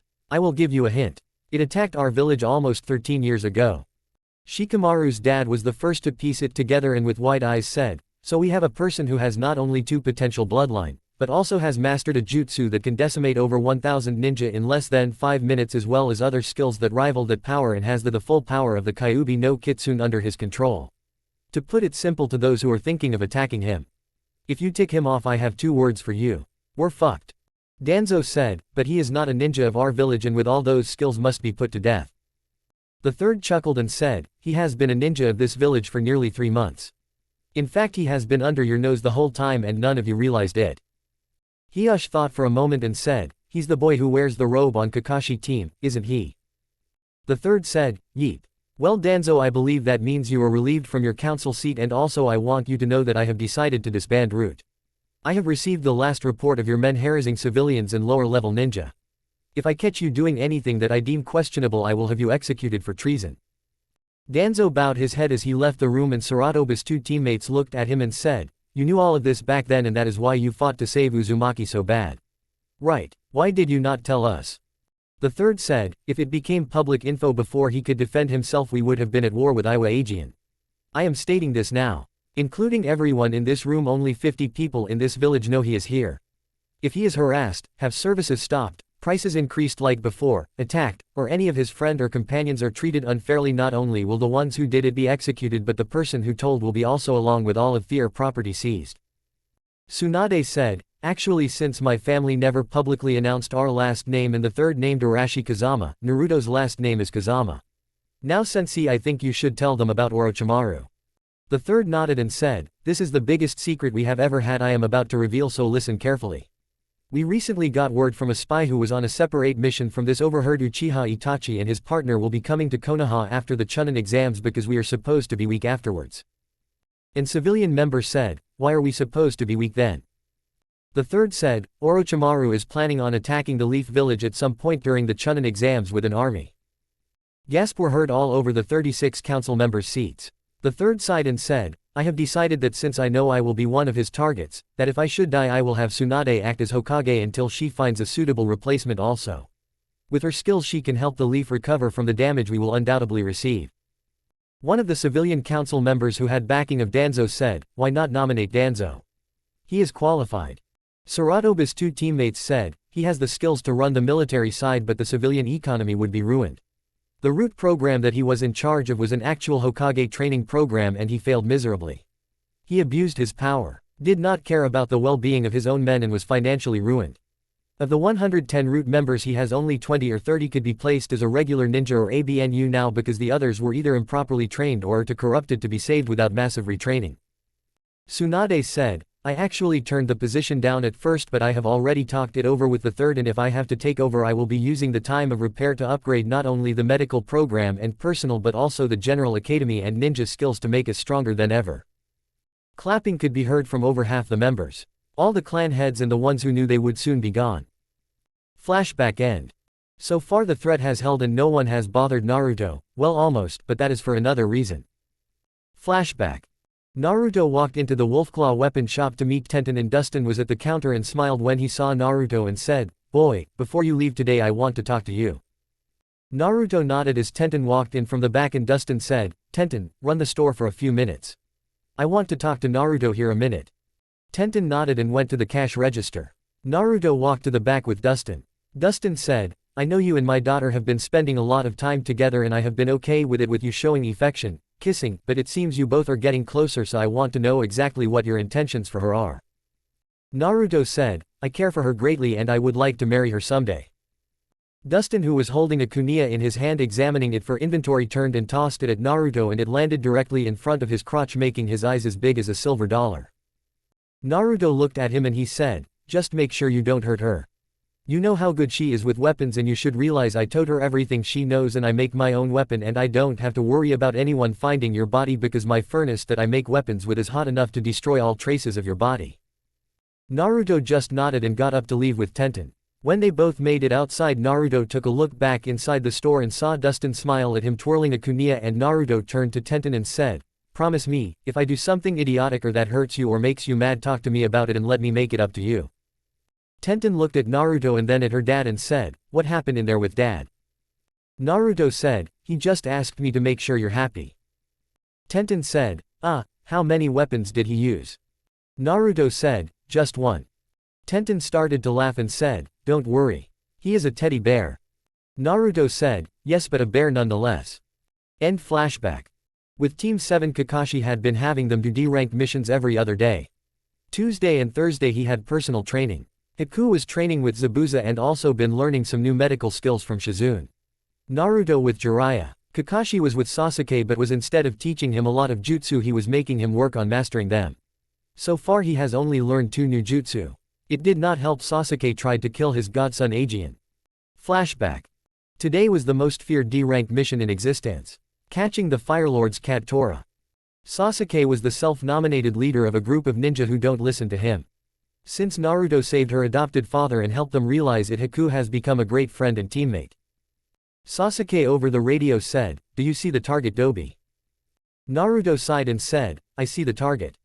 Sasuke said, what is its location? Haku said, look behind you.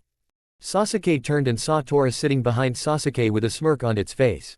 Sasuke reached for it and was about to grab her collar when Tora jumped up and started clawing Sasuke in the face.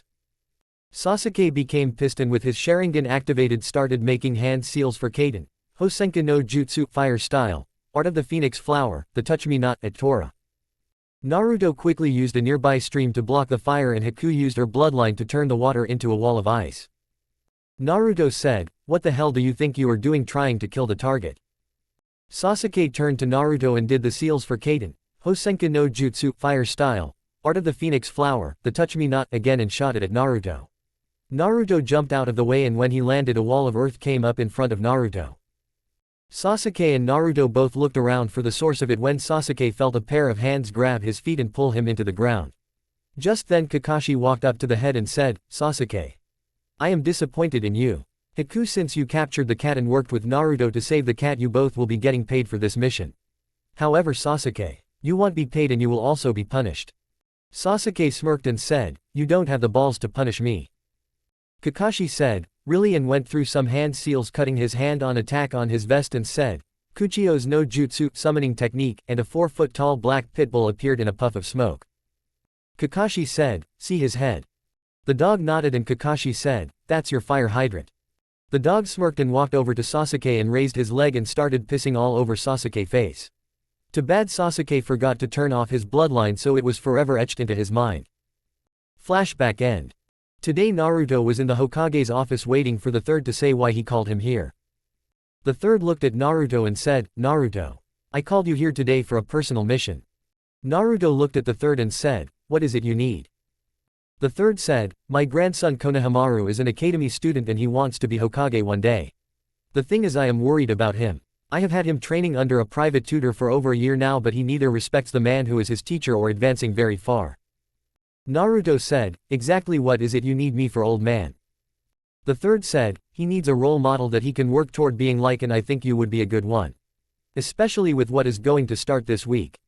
Naruto said, I will tell you what. Let me meet him, and once I see him and talk to him I will let you know, okay? The third said, that's fine. He should be over by the academy playing with his two friends. Naruto nodded and left the Hokage's office. It took him about 5 minutes to get to the area, but when he got there he heard someone screaming for help. When Naruto arrived where the person needed help, he saw 2 little kids on the ground crying and a third being held by the neck by a boy with makeup and dressed in black. Naruto jumped down and looked at Their Hyade and saw that they were from another village and said, let him go. Everyone stopped what they were doing and looked at the newcomer. Naruto, who was dressed in his normal Jedi robe, had his hood up covering the top half of his face and had his arms concealed inside his sleeves. The boy in makeup said, what maketh you think I will listen to you? Just then Naruto heard his first friend's voice, Kit, I don't know about these 2 in front of you, but there is another in the tree to your right and he has the guardian of the sand inside him. Shukaku, the sand raccoon demon. Be careful. Naruto gave a mental nod and reached his hand out and his lightsaber flew to his hand and he injured it and said, Shukaku, these 2 with you. 3 set of eyes widened at that. The boy in makeup, the tall blonde girl behind him, and the boy hidden in the tree. Just then a swirl of sand appeared in between Naruto and the boy in makeup, and a boy appeared and said, who are you? Naruto said, someone like you, raccoon. Now tell me why you are harassing Leaf citizens. The boy who had rings under his eyes said, we are here for the Chunin exams and this is my idiotic brother Kankuro and my sister Tamari. Naruto nodded and said, Naruto. I will see you during the exams, raccoon. Gaara nodded and said, I will kill you. As he left with his brother and sister in a swirl of sand. Naruto sighed and then felt someone touch his hand and looked down and saw the kid he saved standing there and said, that was cool, boss. My name is Konohamaru and this is Uden and Moeji. Naruto nodded and said, it's nice to meet you all. So tell me why they were picking on you. Konohamaru said, we ran from a pink-haired banshee who was dressed like she was going to a funeral, who was being led around by a hyuga. I accidentally bumped into her and said something about her forehead being even bigger than a hyuga's eyes and she chased after us. We lost her but bumped into those guys. Naruto smiled knowing he met Sakura and said, how would you 3 like to learn something? All 3 kids' eyes lit up and said, really? Naruto nodded and said, follow me. And he led them toward a training ground. When they arrived, Naruto turned to the 3 and said, you all want to be ninja, right? The 3 kids nodded and Naruto said, why? Moeji said, I want to show my family you can still use our family jutsu without eating all the time. Uden said, I like coming up with plans to help my friends stay out of trouble and outsmart people who only are nice to us because Konohamaru is the Hokage grandson and want to use him to get on the Hokage's good side. Konohamaru said, I want people to respect me for me and not for being the honorable grandson. Naruto nodded and said, you each have unique ideas and I like them all, so I will teach you water walking. When you have learned that and have mastered it to a point I feel you are ready, I will teach you a jutsu that will cut training time in at least half. All 3 kids were excited as Naruto started teaching them. The rest of the week went by with Naruto and Tenten either getting ready for the exams or being friends with the Konohamaru Corp, or as Tenten called them, little knights, since they all got cloaks made like hers and Naruto. Finally, the day that Naruto has been preparing for has arrived. The Chunin exams start today. He had just finished getting dressed and went downstairs and was greeted by both Jiraiya and Tsunade waiting for him. Naruto said, morning, what's going on? Tsunade said, me and your grandfather have been talking and we have decided that since you are representing our family you should have this. As she handed him a scroll, Naruto unsealed it and gasped at what was inside it. It was a white cloak with red and blue flames going across the bottom and the sleeves. It also had the Konoha leaf symbol and a lightsaber crossing another lightsaber above the leaf symbol and a picture of Gambunta above the lightsabers on the back, and also inside was the necklace. Tsunade had gave him her grandfather's necklace. Also there was a gold ring. Naruto turned to them and said, "I don't understand." Jiraiya said, "That cloak is just like your father's except his only had red flames. Yours has blue flames in it as well as a hood to hide your head since you like to do that. This family has done everything it could to protect and have come to be known as a sort of guardian of this village. The lightsabers are to show that the heir is also a Jedi." I remember Arashi saying the force is strong in his family, and I did not know what he meant at the time, but I do now. He was talking about his past and future, so I believe that the force will also be strong in your children and they will become Jedi also. As for the frogs, it seems that every male of the Kazama clan has had the toad summoned, so I talked it over with Gambunta after you left him here for a week and he has agreed to make the toad contract not only a Konoha summon but a Kazama summon as well. Tsunade said, "The necklace I am giving you because I have been a fool for years believing that that necklace only could destroy since everyone except me who wore it died. I see now that it is not a necklace of death but one of hope. I want you to keep it as a symbol of hope for our family and for the hope of this village and people everywhere. Also, don't be surprised by Tenten's new look. The slugs have also agreed to the same thing." Naruto took of his traditional Jedi robes and slipped on his new one. He then went and put the necklace around his neck and sealed the robe he had back into the now empty scroll. He then took the ring and looked at it with a raised eyebrow, and Tsunade said, "That is your wedding ring showing that you are engaged. Tenten also has one since you did sort of ask her to marry you." Naruto paled and said, "Dustin is going to kill me." Jiraiya said, "Nonsense, who do you think made the rings?" He slipped it on his ring finger and sighed. After Naruto was told good luck, he used the newest jutsu Jiraiya taught him to travel. He used the leaf shushin to appear outside of the academy and saw Sasuke, who had a black eye, and Haku standing there waiting for him. He walked up and said, "Do I want to know?" Haku said, "He called me useless," and Lee Kun punched him in the face. Naruto raised an eyebrow and said, "Since when did it become Lee Kun?" Haku blushed and said, "He asked me out last night. I agreed and we decided to date each other." Naruto smiled and said, "I am happy for you." Sasuke just humped before he said, "Let's go and don't hold me back." Haku said, "Water please." Naruto said, "Sorry, have to wait." When they walked up the stairs, Naruto said, "What floor were we supposed to test on?" Haku said, "Room 301 on the 3rd floor. When they made it to the 2nd floor, they saw a large group blocking room 201 because it had a genjutsu on the door. Naruto looked around and saw a genin punch Lee in the face. Naruto had to hold Haku back from freezing the poor bastard to death. Just then Sasuke said, "Weakling, release the genjutsu and let us pass. We are trying to get to the 3rd floor."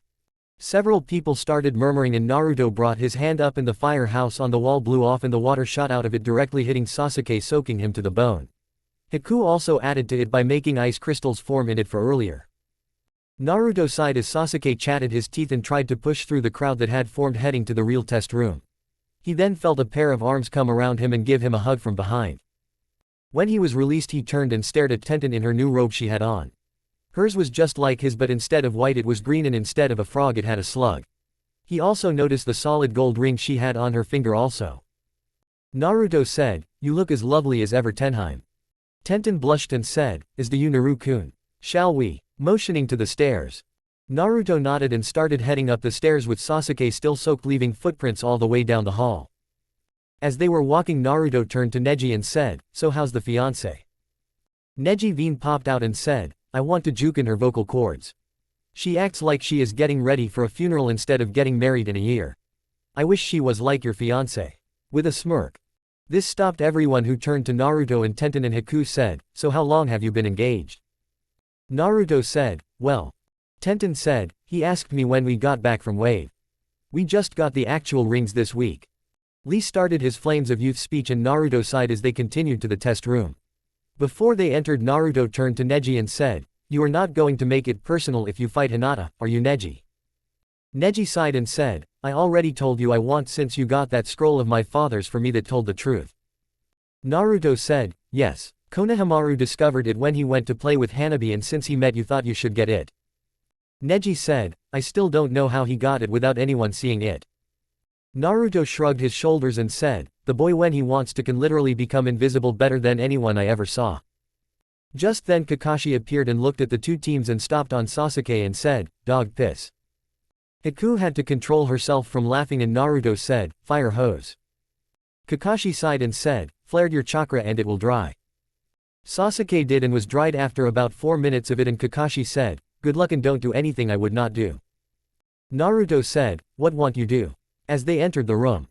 When they got there they saw nearly 300 people from different villages. As they were looking around the room Naruto tensed when he felt something. He turned to Tenten and she nodded her head.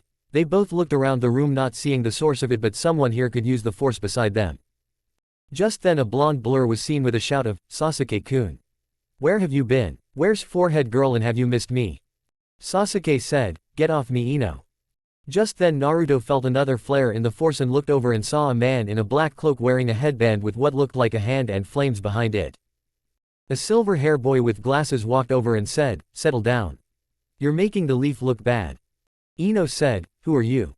The boy said, my name is Kabuto and you are all rookies at this. Kiba who walked over said, so how many times have you taken this test? Kabuto said, 7th and I have gathered a lot of info on almost everyone here. Sasuke said, can you give me information on him? Pointing to Naruto. Kabuto went into his deca and pulled out a card and said, Naruto Kazama aka Naruto Uzumaki aka Ranger.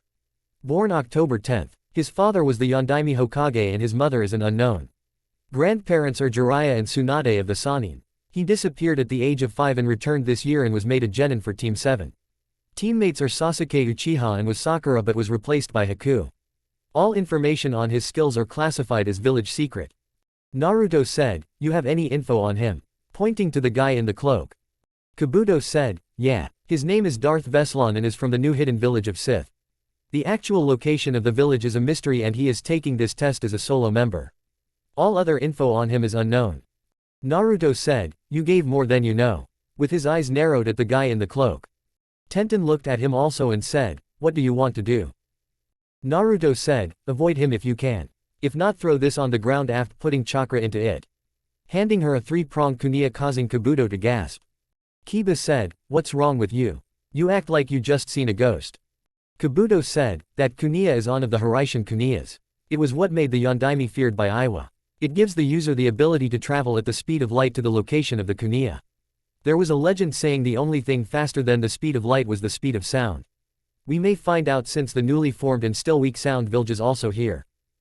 The 3 members of the Sound Village moved to attack Kabuto but when the Senbons went for him Naruto sliced them in half with his lightsaber and Tenten held hers at the neck of the one with a mask on. Multiple puffs of smoke appeared and an instructor said, what is going on here? Naruto said, just defending a leaf nin before the exam started. The scared man said, my name is Ibiki and I am your instructor. Everyone draw a number and take a seat and we shall begin the paper test. When everyone got seated and Ibiki explained the rules everyone started. Tenten used the force to move mirrors on the roof for her and Lee to use. Sasuke used the Sharingan. Ino used her jutsu on a Hinata after she quit writing. Neji and Hinata had both used their bloodlines. Just then a mist ninja started screaming holding his head. Before his eyes rolled back and he died. Almost everyone was freaked out by this not knowing what happened. Naruto had figured it out having seen it done before and Tenten had a guess. Naruto sighed trying to figure out the answers when a piece of chalk rose wrote the answers on the board. Naruto turned to Tenten and she shook her head no and they both looked back to where Darth Veslan was sitting and saw him smirk. When the last answer finished a message appeared and said, take what you can get Jedi scum. When we face each other my master told me to kill you. To think I would find too. He will be most pleased. Ibiki having enough of this said, okay, who's the wise guy pulling this? Nobody said anything because most were copying the answer. Naruto started writing on his test also. After the last question a woman barely dressed came busting through the window and said, my name is Anko.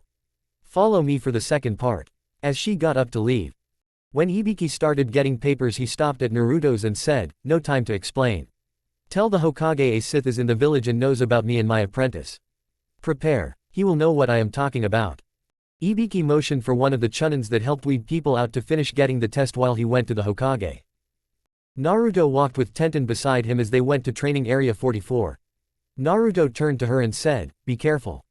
Tenten nodded knowing this is not a simple test any longer.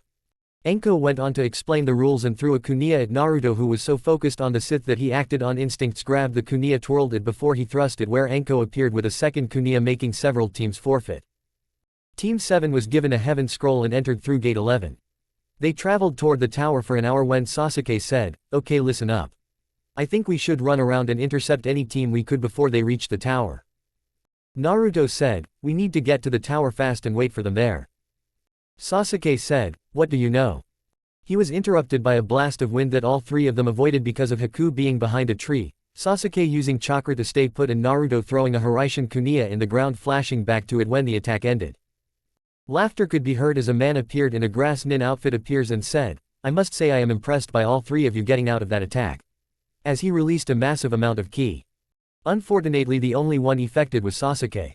Naruto was immune from feeling Darth Koa's and Kyuubi's. Haku felt it but shrugged it off because it was not much more than Zabuza's. The grass nin was surprised by this because he thought they were all trapped and threw 3 kunais at them, but all 3 were cut to pieces by a now active lightsaber. The grass nin pulled his face back and said, "I am Orochimaru. I would make you my vessel as well if it was not for your situation. It's a pity you already have the Kyuubi in you. Oh well." And 6 mud clones rose out of the ground and attacked Naruto and Haku while the real Orochimaru fought Sasuke. Naruto is making quick work of the clones with his lightsaber. Naruto looked over at Haku and saw she was having trouble, so he quickly brought water to the surface from an underwater spring. When Naruto destroyed the 4th clone, he had to jump back as a lightning bolt hit the ground where he was. He looked up and saw the Sith standing on a tree limb with a red dual lightsaber. Naruto turned and quickly slashed a mud clone that was sneaking up on him, destroying it, seeing the last one Haku had just finished. Naruto looked up at the Sith and heard a scheme behind him as Orochimaru bites Sasuke on the neck. Naruto said, "Haku, help Sasuke. This is my fight." Haku nodded and went to help Sasuke, who was passed out, and Orochimaru leaving in the trees. Naruto said, "Shall we?" Veslon said, "I remember you now, Jedi. You ran away screaming for your mommy when we attacked that Jedi enclave." Naruto started to become mad at him when he heard Kyuubi say stay calm.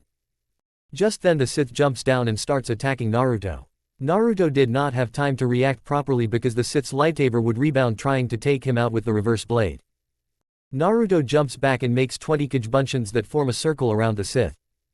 Veslon sticks out his hand and shoots lightning at TH clones, destroying them, and looks around not seeing Naruto. Just then a group of kunais land around the clearing from above. Veslon said, "Do you think this simple trick can be used against me?" And he used the force to lift the kunais up and fly off away from him. Naruto tries using the force to use tree roots to bind Veslon, but he cuts them away with his lightsaber. Naruto then brings more water out of the ground, covering everything in about a foot of water within 100 yards of where Veslon was standing. Veslon said, "What are you planning now, Jedi?" As he jumps into the air and sliced the tree branch Naruto was standing on, making it and him both fall. Naruto hits the water and looks up, noticing Veslon launching lightning at him. Naruto quickly does the same thing and both lightning attacks hit and lock into a power struggle. As it appears they are evenly matched, Naruto put through his lightsaber a watt to be caught by a clone who he had created and hid when Veslon was throwing the Hiraishin kunais away from the area. Naruto started forming a rasengan in his now free hand and said, "Now."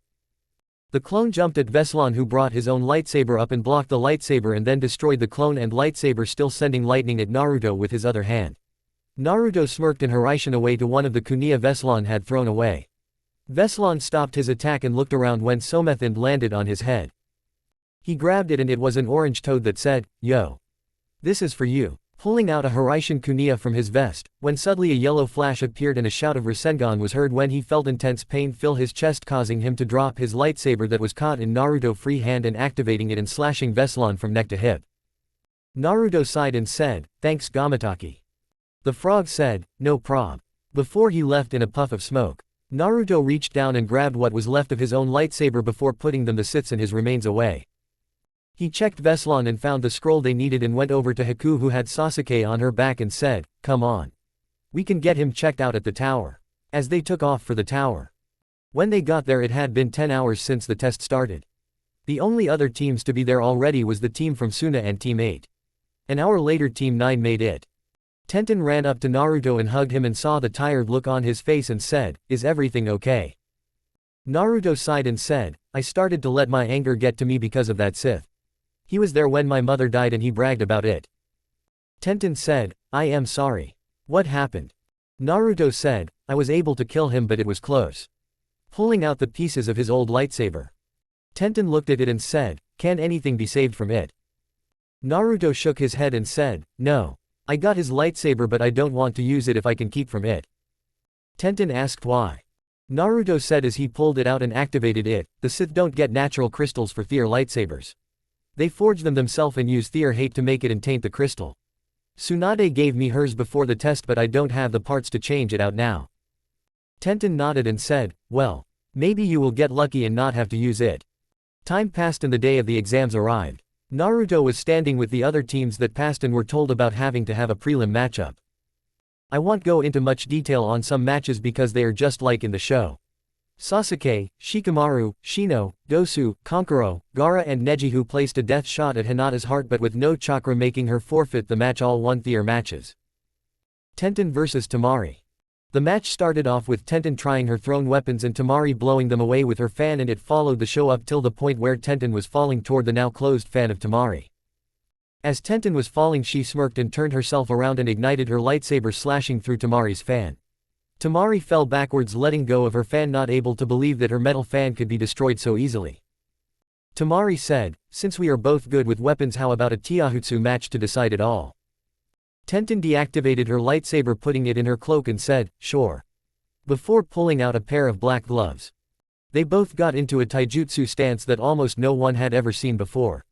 The third who looked down paled as he recognized Tenten's. Temari charged at Tenten who caught her fist. Temari went for a leg sweep that was jumped up into the air. Kurenai whistled and said, Guy, how did you teach her to jump like that? Guy said, I did not. Kurenai looked back as Tenten grabbed one of her legs holding it to her forehead and released it right in front of Temari. The result was spectacular. A 20-foot wide crater formed making everyone pale. Temari seeing this immediately surrendered. Naruto vs Kiba. Kiba jumped over the rail with his dog and said, we got an easy match boy. Naruto leaves Shushin to the arena making several people raise an eyebrow. The match started and Kiba and Akamaru transformed into beast clones. They then used Gatsuga to attack Naruto who simply looked bored letting the hit connect before he went up in a puff of smoke. Kiba started looking around when suddenly the arena was filled with water waist deep coming out of the crater Tenten had made. Kiba who was in the water started scheming, where are you coward? Show yourself. A voice from above everyone said, you have until I count to 10 to surrender or I will electrocute you till you pass out. Kiba said, what makes you think I will sit here in the water and let you do that to me? Naruto smirked and said, this. 1 inch several tree roots busted through the ground and wrapped around Kiba. 2, 3, 4, 5, 6, 7, 8, 9. The ref said, enough. Winner Naruto. Naruto who made the water recede and the tree roots go back into the ground landed beside Kiba who said, I bet you don't know any Raiden jutsu. Naruto said, you're right. I don't know Raiden just you. Kiba screamed, you bluff the examiner. Naruto said, no, this is not a jutsu and shot a lightning bolt at the electric board blowing it up since there was only one match left. Ino walked down the stairs with Haku and faced off and Ino said, you might as well give up. I will win because I was the best in the academy next to Sakura. Haku said, then this match is already over with me winning. The examiner began the match and ended it 2 seconds later. It only took Haku that long to pull a Senbon needle out and pierced Ino in the neck at a pressure point knocking her out. Naruto schemed, come on Haku. I went through all that trouble to fill the arena with water for you and you don't even use it. Everyone sweat drops and the judge tells them their lineup will be announced at the finals in 1 month. Chapter 5. I just wanted to say that I love all the reviews and in this chapter some new surprises are going to show up. I did this to change the traditional storyline also. Now to answer a few questions about this story. This story takes place about 200 years after the Night of the Old Republic game and has a few references to that. Force lightning is from what I can tell a neutral force power. The reason I say this in Attack of the Closed Yoda used it also against Dooku. As for me using the force persuasion mind trick on people, I admit the Root ABNU members are all idiots thanks to Danzo so they are weak-minded. As for the guards outside the Hokage's office, if you stand somewhere for 6 to 10 hours a day your mind wanders and makes it easier to have the power used on you from being bored. As for the idea of Naruto getting the strange occult training from other races to use plants in the water. I admit I might have went a little overboard with that, but considering the fact that they could not be described as an actual bloodline, for sure the possibility of having the Force is not such a leap of faith as having multiple elemental affiliates, like for the first power earth and water and the second's double water. Now some of you might worry about the conflict that is coming up between Naruto and Darth Chaos. Chaos has been around for a while, so he will know some ninjutsu also, but they will be unique ones. Sasuke will die. Mark my words, Sasuke will die very painfully. Expect some major twist coming up and a surprise in 1 or 2 chapters. Now on with the story. Naruto walked up to Tenten and said, "So what do you plan to do? We might meet each other in the finals." Tenten said, "I just want to be with you." As they walked outside, they noticed that everyone who was just inside besides the ones that could shushin away had stopped for some reason. Naruto and Ino walked forward and gasped at the sight that was in front of them. 8 men lay on the ground all dead. The funny thing about these 10 men is that 7 of them all had the same exact outfit on. Black cloaks with red clouds on them. The last man was Orochimaru. The very same man who attacked Team 7 a few days earlier. The most gruesome thing about the scene was that they were laid out in a pattern Naruto recognized, and each of them had his head sitting on his stomach. Naruto turned to Tenten and said, "Get the Hokage and as many people as you of our senseis as you can." Tenten nodded and took off as fast as she could. Naruto sighed and walked toward the bodies and noticed a note was in the middle of them under a rock. Naruto stepped over the bodies and grabbed the note and saw only one word on the envelope. Jedi. Naruto tore it open and started to read. "My dear Jedi. I have been after you and your family for more than 15 years now, and I have decided that it is time for us to finish this. I did not want you to be distracted by this petty war or my stupid followers that I tricked with simple displays of the Force, so I have ended their lives to give you the time to train and train you better, or I will blast this village to pieces from space. I want you to meet me on exactly October 10th on your 16th birthday by this planet's schedule at what is known on this world as the Valley of the Ends. It reminds me of my homeworld of Korriban. There we shall finish what has raged on since before either of us were born. I have led you on a path of mazes ever since before you were born, boy. Your mother told you how I killed her sensei. Her sensei was my own twin sister. I knew everything she did, and I was the one who gave her master info on this planet and the descendants of Jedi. Those 2 fools were rumored to be direct disciples of Revan after he turned from the dark side and left the Republic for uncharted space. Your meeting with the Hutt as well as the ambush was all an act to lead you to this point. I knew how strong your mother was in the Force, and I had also met your father and helped arrange for their eventual meeting through a servant of mine on this planet. Nearly everything of your life has been set up for me to make you stronger so I could have a true challenge. I arranged all of that, including giving you one of my own droids so I could keep track of you. I know about your girlfriend and grandparents. I also set you up in Wave Country with the intercepted message. It is easy to trick the young and weak-minded. I also made it where you would suffer the loss of that creature inside of you. I have not had a real test of my power since I killed my own master nearly 25 years ago when I was 16, and I want to test myself again before I leave this galaxy. You are fighting for not only the survival of your village but the survival of everyone you have close to you and care for. I can't wait, Jedi. Show me which is truly the stronger. The power of the light side or the dark side of the Force. See you soon, boy, and remember that you have no choice but to fight and win against me, or everything you have will be destroyed. May the Force be with you. HAHAHAHAHAHA. Darth Chaos. Naruto read the letter one more time before dropping it and start walking away. A few moments later the third landed with Tenten and several of the Junin senseis. He looked at the ground and saw his former student as well as most of the top missing nin in the world, including Uchiha Itachi. The third said, "Does anyone know what happened?" Ino said, "We walked out here and found them," and Naruto walked over them and pulled out that note that's on the ground there and read it before walking away. The third walked over and picked up the note and read it and sighed. He turned to the Chunin hopefuls and said, "Prepare for the finals in 1 month and forget about all of this. It is just the ending of some missing nin." No one really believed him but started breaking up and heading home. Naruto walked until he got on top of the Hokage's monument and sat down looking over the village.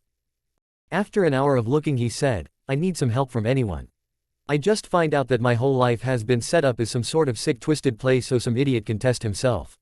I wish you were here, Mom, or even you, Dad. I know I am not ready for this and I don't know where to begin." A voice from behind said, "If you get lost on the road of life, it helps if you go back to your roots and retrace what you know so you can go where you should be." Naruto turned and said, "I don't understand, Granny." Tsunade sat down and said, "I think you should go back and look at what you know to see what you don't. You have things around you now that can help you become stronger and smarter. You have a little over 3 years to get ready for this fight and only you can do it. You have me and the pervert. Your fiancé, some friends, a demon in the force. How can you lose? Naruto said, but will it be enough? Tsunade said, only time will tell and you must pray for the best and prepare for the worst. This guy is strong enough to kill people like Itachi and Orochimaru, then he is deadly. You are going to have to push yourself harder than ever. Become stronger, faster, more agile, and cunning. Just think about it and what you are truly going to be fighting for. As she got up and walked away, Naruto sat there thinking for a while. Finally after sunset he got up and walked to his home. When he got there everyone was already in bed, so Naruto fixed him a sandwich and a glass of water before sitting on the back porch looking over the beautiful garden and the statues of the first Hokage with a tree growing beside him and the second Hokage holding the rasen in his hands as well as several ornamental statues. Naruto ate and sat in peace trying to relax himself. After giving up trying to relax he walked out to the garden and stood looking at his ancestors and said, I bet you would know what to do if you were here. The moon came out from behind a cloud and shined down on the garden, and a ray of light passed through a hole in the rasen and caused a mark to appear on the statue of the first around his neck where his necklace was, except the actual jewel was missing. Naruto, who was looking at the two, saw this and at first thought it was a trick of light but took a closer look at the first statue. When he did he noticed that the jewel was not missing. Instead it was an engraved hole that was in the shape. Naruto thought for a moment and took off the necklace he wore and put the jewel in the place where it should have been. After a few seconds of nothing happening Naruto thought that it was just his mind playing games, so he removed the jewel and put it back on and started to walk back inside when he heard a rumbling noise behind him. He turned and saw the water fountain that was ground level before was now raised 10 feet into the air and a door was on the side. Naruto turned and walked to the door and looked inside and saw a set of stairs leading down a tunnel made up of the same strange crystal where his ship first was. Naruto started walking down the stairs and after about a 15-minute walk he entered a huge chamber with stone walls. Naruto looked around and saw a statue of the first like the one up top and walked over to it and did the same thing with the jewel. When it was inserted a green light shined over the room and a hologram appeared of the first Hokage. The first hologram said, "Greetings. If you have found this place then you should be one of my descendants. Is that true?" Naruto said, "Yes." The first said, "Are you a Jedi?" Naruto said, "Yes I am." A second hologram appeared of the second Hokage and said, "What is your name, young one?" Naruto said, "Naruto Kazama. I am the grandson of Tsunade." The first said, "So you are my little granddaughter's grandchild. Allow me to introduce myself. I am Alex Roxty and this is my brother Brian. We were both Jedi Masters.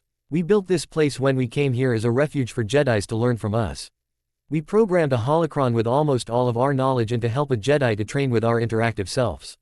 Our master Revan told us to make this in case the Sith ever returned and attacked the Jedi Aegean." Naruto said, "Sadly they have returned and I have to face one in over 3 years." Brian said, "This temple can only be used once every 3 days for 6 hours. When you are not training here you should prepare your mind and body for the training we will instruct you in. For now I want you to sit in the circle in the center of the room and meditate with the force and lift the 4 pillars in each corner off the ground while meditating for your training." Naruto nodded and did as told, beginning his training. When Naruto was done we walked outside the path and after he was in the garden Aegean it descended into the ground. Naruto went inside the house to get some sleep. The next day when Naruto got up and went downstairs Jiraiya and Tsunade were waiting for him to finish breakfast and he said, "If you are going to prepare for this then you can't only rely on your Jedi skills. You must also work on your ninjutsu so that you can defeat him." Naruto nodded and said, "Brain and Alex told me as much." Tsunade said, "Who?" Naruto said, "Brain and Alex Roxty." Tsunade dropped her coffee cup and said, "How?" Naruto said, "They built a temple in the backyard and I accidentally discovered it last night. It's not actually them but holograms with almost all of their knowledge." Tsunade said, "Can I see it?" Naruto said, "Not for 3 more days." Tsunade said, "Why?" Naruto said, "The power source for it only lets it be used once every 3 days and for only 6 hours. I am planning on using that time to train with the force and the rest of the time working on my other skills." Jiraiya said, "What do you want to improve on?" Naruto said, "A wise woman told me I should work on everything from the beginning so I need to work on everything. Ninjutsu, genjutsu, kenjutsu, taijutsu, chakra control. Everything." Jiraiya said, "I think that whoever it was is full of shit but if that's what you want then." Anything else he was going to say was stopped when Tsunade put him through the floor. Naruto sighed and walked outside and said, "I will be back later." Before he went through some hand seals and took off slowly away from the house. Tsunade turned to Jiraiya recognizing the seals and said, "You gave him gravity seals." Jiraiya said, "Yes, but I don't know what he's up to." Naruto walked through the village and finally made it to where he was going. The Hokage's office. When Naruto arrived, he stood there and waited. The third sighed and said, "What can I do for you, Naruto?" Naruto said, "I have a couple of things to ask of you, sir." The third was on edge because of this and said, "Sir, what is so important for you to actually be respectful?" Naruto said, "Since I have access to my father's money now, I would like to hire some ninja." The third looked at him and said, "What would you be hiring them for?" Naruto said, "As I know you read that note, I have a little over 3 years to prepare.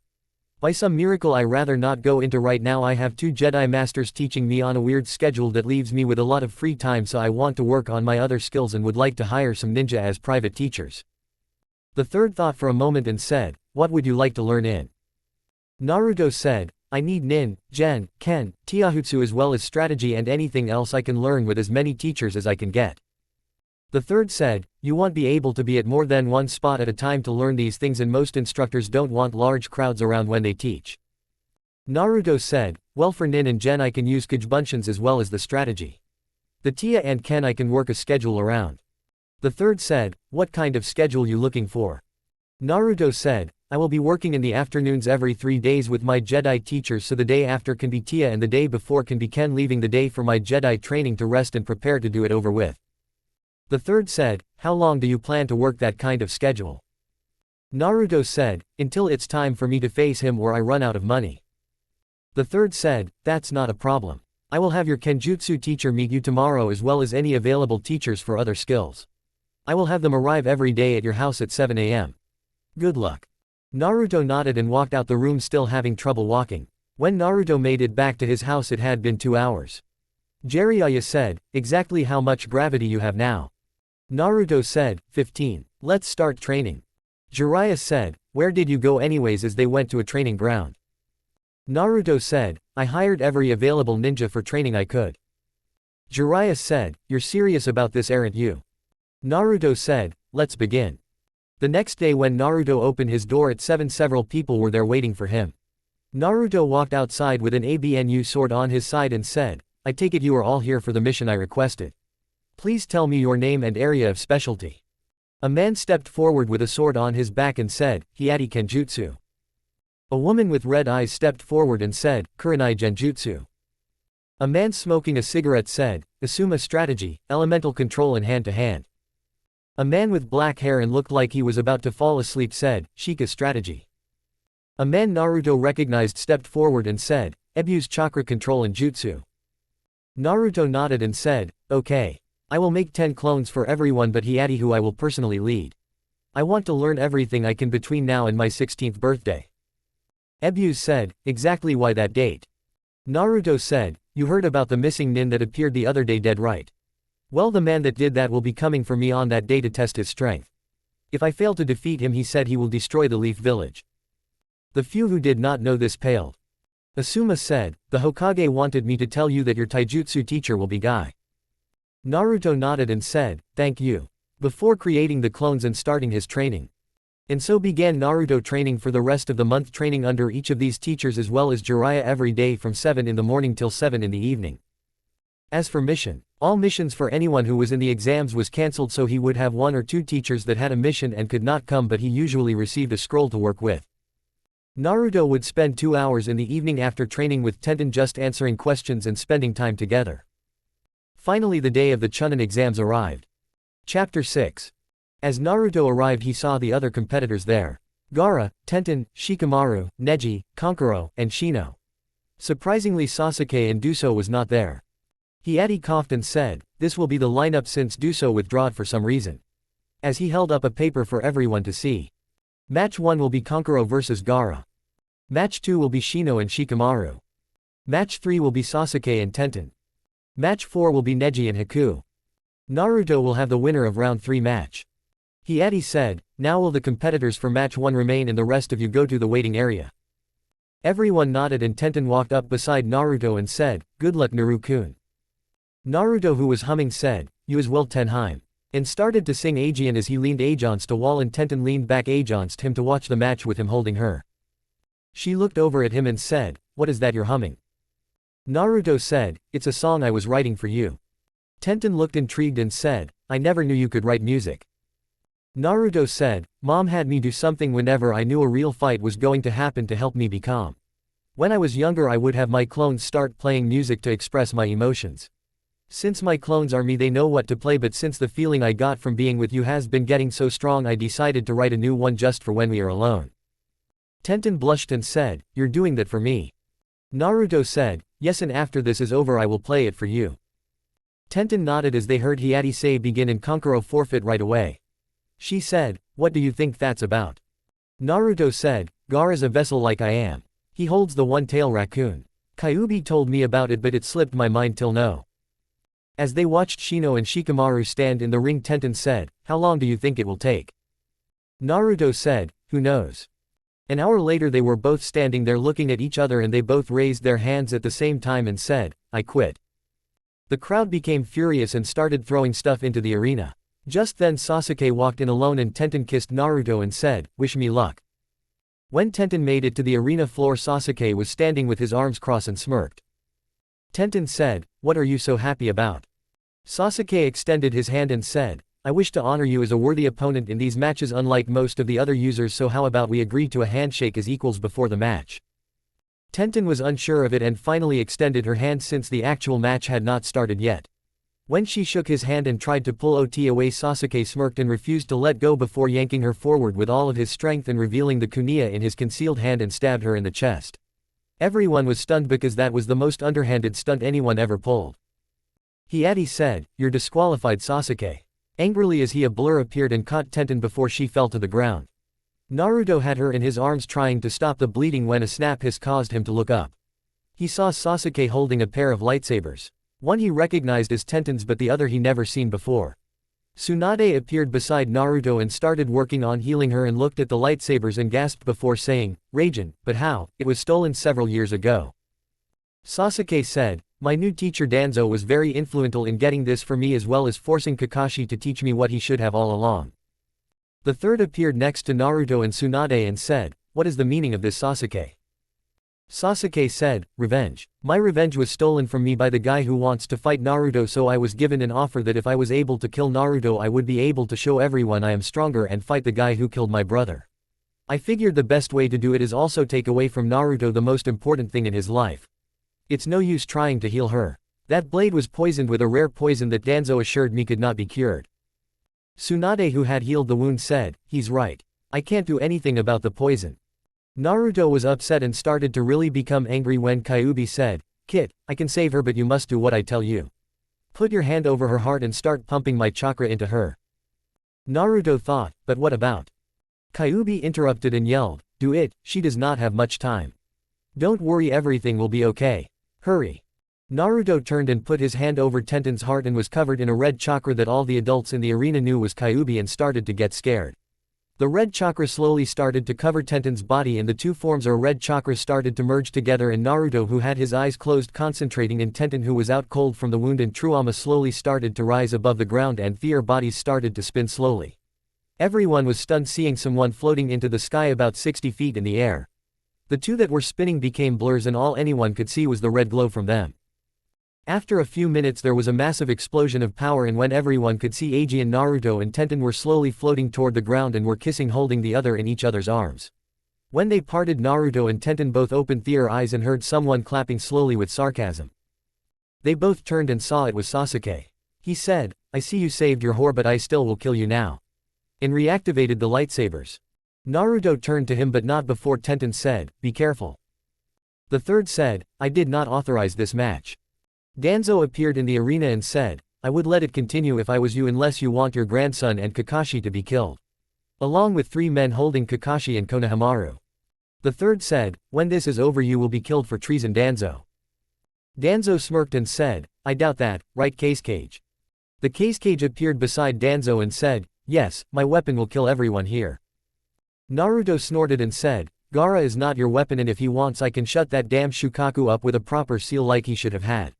Yes, I know all about it. I found out about the berserker seal you had placed on him to make them both go crazy and how you made it kill your wife, or should I say one of them. I bet your kids don't know that you have 3 other wives and never cared about their mother. The Kage said, what are you talking about, boy? Naruto said, I must admit it was a pretty guarded secret, but my grandfather Jiraiya is real good at information gathering and several members of your council have loose lips, especially for signed copies of Ika Ika Paradise. The Kage said, I will kill you, boy. And charged at Naruto only to be stopped by a wall of sand. Gaara appeared and said, can you really stop the voices? Naruto nodded and Gaara said, I have been waiting for this day all my life. And inkas the Kage in his sand and crushed him faster than you could say white lightning. Naruto turned to Sasuke, who was getting impatient, and said, Hokage-sama. I wish for an exhibition fight between me and Sasuke to settle this once and for all. No rules. Last one standing is the winner. The third sighed and said, fine. You deal with him and I will try to deal with Danzo and rescue those other 2. Naruto snorted and waved his hand and said, you will release them. All 3 men said, we will release them. And let go. Naruto waved his hands Aegean and said, you will turn yourself into Ibiki. They said, we must turn ourselves into Ibiki. And left only for ABNU to grab them and take them away. Danzo said, what the hell did you do, demon? Naruto said, I used the force to control their minds. Only weak-minded fools would follow you, idiot, so I could control them like that. Kakashi started going through seals and grabbed his right hand and said, this is for Rin in my book. And charged Danzo with a Chidori. Danzo tried to dodge but was unable to before he found Kakashi's hand through his chest. Everyone's sweat dropped and Guy appeared beside Kakashi and said, why did you do that? Kakashi said, to make me do what he wanted to. He held Rin prisoner and also burned each page of my book in front of me before threatening to kill Rin in front of me also. Naruto sighed and backflipped from a lightsaber slash coming at him and said, impatient, aren't we, Sasuke? Sasuke said, let's settle this like ninja freak, and put both lightsabers on his belt. Naruto nodded and said, ladies first, Sasuke-chan. Sasuke went through seals and did the Kaden, Grand Fireball Jutsu. Naruto sighed and brought his hand up and used water from under the ground to block the fireball, only to have to dodge as 3 kuniyas that were hidden in the fireball came at him. Naruto smiled and went through his own seals before saying Suiden, Sujinheki, water release, water encampment wall, and went through some more before saying Raiden, electric encampment wall, and put his hand on the water wall surrounding him and Sasuke. Sasuke said, what did you do that for, idiot? Naruto said, that was to make sure you could not run. Now let's end this. And got into a Taijutsu stance that no one recognized. Sasuke got into the Uchiha Interceptor style stance and smirked as they both charged at each other. Naruto was easily dodging all of Sasuke's strikes. Finally, after 5 minutes of not going anywhere, he was panting and said, why can't I touch you? Naruto smiled and looked at Kakashi and said, you are an idiot, Sasuke. You may have forced Kakashi to teach you, but what good is it if your body cannot keep up? Kakashi may have showed you jutsu, but without the speed to use them you're helpless. Sasuke became enraged and started making seals for Chidori. When he grabbed his wrist, Naruto pulled out 20 Hiraishin kuniyas and threw them around the circle they were trapped in. Sasuke started charging, but to Naruto it was actually slow. Naruto waited and dodged the first strike of the Chidori, causing Sasuke to hit the wall of water and electric and getting shocked himself. Naruto waited as he did it Aegean and tripped Sasuke, causing him to fall face first into the water, causing an electric burn on his face. Sasuke quickly got back and had his Sharingan on and said, I will kill you, Dobi. And pulled a Kuniya and charged a third time. Naruto waited till Sasuke got close and started flashing around the circle and punch or kicking Sasuke every time he reappeared. After 2 minutes of this, Sasuke finally used his feet to stop himself with chakra, and when Naruto appeared he breathed out a Kaden, Grand Fireball Jutsu, and Naruto. Naruto quickly brought water away from the wall that was holding them. As the steam rose from the 2 elements clashing, Sasuke charged through it with a Kuniya in each hand. Naruto brought his own out and the 2 began a knife fight. Both getting cuts on their arms. Naruto's would heal instantly though.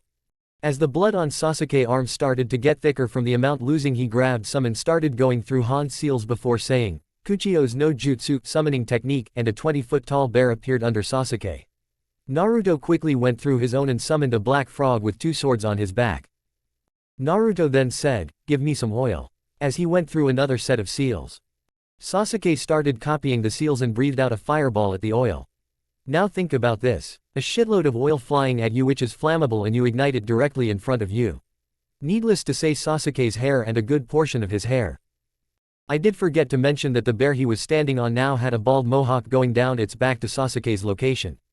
Did I also forget to mention the bear's name was Rasengan, and he happened to be the boss summon. The bear turned to Sasuke and slashed him across the chest with its claws. Sasuke never earned the boss's respect and was Danzo's summon. Rasen quickly left after cutting each of Sasuke's limbs with his claws, leaving permanent scars. Naruto, who was sweat dropping at this, said, "You could screw up a wet dream, couldn't you, Sasuke-chan?" Sasuke was sort of delusional at this point from blood loss and said, "What, Itachi? I am not a boy. You mean we don't cut it off?" At this, every guy grabbed themselves and started looking scared for life. Finally, after sucking his thumb for about 10 seconds, coherent thought returned to Sasuke and he pulled out both of the lightsabers he had and charged at Naruto but had not activated them yet. To this day I still don't know if it was the blood loss or the mental trauma or just him being an idiot, but you see, when he activated them he was holding them backwards. One stabs him in the right shoulder, and when he let go of it to grab his wound it cut downward and cut his arm clean off. He was still running, and when the one he had in his right hand hit the ground it bounced just an inch, but that inch caused the blade to pass through both his feet as he ran, causing himself to fall. That would have been enough to end it all, but from throwing his kunai to summon earlier, the kunai landed upside down with the point sticking up. It went right between his eyes, killing him. That stunt earned Sasuke the nickname for history books to use as the unluckiest ninja. Naruto walked over and got the 2 lightsabers and walked over to Tenten. She pulled him into a hug and then kissed him passionately. The third sighed and said, "Seeing as the exams have turned out like they did, I am going to cancel the rest of the exams." Jiraiya walked over and told Gaara he would fix the seal. Naruto and Tenten started to walk toward the exit and Tenten said, "So what do you want to do now?" Naruto was staring off into space and Tenten asked, "What's wrong?" Naruto said, "Are you okay?" Tenten said, "Yes, thanks to you." Naruto shook his head and said, "No, Kyuubi did it. He told me how to save you and gave me the power to do it." Tenten put her hand to her mouth and said, "But he..." Naruto stopped her and said, "He said he wanted his death to mean something and to go out with a sense of purpose instead of just fading away. It was his choice, so don't feel bad." Tenten nodded and they continued to walk. Tenten was feeling bad and not noticing where they were going. When she looked up she noticed that there was a beautiful waterfall and they had walked a ways away from the village. She asked, "Where are we?" Naruto lead her under a tree and said, "Tenten, when I saw you get hurt I felt like my life was ending. I wanted to give up and die. I don't want to know what it is like not to have you in my life. I finished that song and I would like for you to hear it now." Tenten nodded and Naruto created 20 clones and 8 of them changed into instruments and 4 of them changed to look different as the last 8 grabbed the instruments. Then a soft sound slowly filled the air. Tenten closed her eyes as the music filled the air and leaned her head on his shoulders to slowly dance to the music. Then she heard it. "I could stay awake just to hear you breathing, watch you smile while you are sleeping, while you're far away dreaming. I could spend my life in this sweet surrender. I could stay lost in this moment forever. Every moment spent with you is a moment I treasure." She opened her eyes and looked into his eyes and their lips met and they embraced each other as their hands slowly trailed the other's body as they only focused on the music and each other. "Don't want to close my eyes, I don't want to fall asleep cause I miss you baby, and I don't want to miss a thing cause even when I dream of you the sweetest dream will never do. I still miss you baby and I don't want to miss a thing." Naruto slowly laid her on the ground and they held each other passionately kissing as the music continued. The only thing they were thinking of was the feeling of the one they cared for. The moment continued and both felt the desire of the other. Finally giving into the moment, all that mattered was each other. Lying close to you, feeling your heart beating, and I am wondering what you're dreaming, wondering if it's me you're seeing. Then I kiss your eyes and thank God we're together. I just want to stay with you in this moment forever, forever and ever. Don't want to close my eyes, I don't want to fall asleep cause I miss you baby and I don't want to miss a thing cause even when I dream of you the sweetest dream will never do. I still miss you baby and I don't want to miss a thing. I don't want to miss one smile, I don't want to miss one kiss. I just want to be with you, right here with you. Just like this, I just want to hold you close, feel your heart so close to mine and just stay here in this moment for all the rest of time. Don't want to close my eyes, I don't want to fall asleep cause I miss you baby and I don't want to miss a thing cause even when I dream of you the sweetest dream will never do. I still miss you baby and I don't want to miss a thing. Don't want to close my eyes, I don't want to fall asleep, I don't want to miss a thing. When the song had ended the music continued just the instrumental part and the two held each other, not letting go, afraid that letting go would cause them to lose the other. After about 20 minutes Naruto said, "Tenten, I don't want to live another moment of my life without you. I want to marry you today." Tenten, who was holding him close, said, "Yes. I don't want to lay alone without holding you Aegean either. I never felt more complete than I do now." Naruto and Tenten quickly got dressed and went to the Hokage's office. After explaining to him they wanted to get married then and there. He agreed but summoned both of their families. That day Naruto and Tenten became husband and wife. Life became one of routine after that for both. Naruto trained heavily as did Tenten. Both made Chunin at the next exams.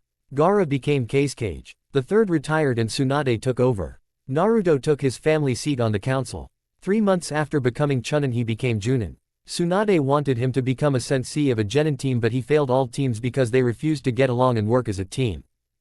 1 year after getting married Tenten became pregnant and 9 months later had a son Arashi Dustin Kazama. Naruto hardly left her side and earned more respect from the village by not only his council work but also his missions he completed. Naruto trained extra hard as the time for the meeting to arrive drew near. Even though he still trained every day he made sure that he spent time with his wife and son.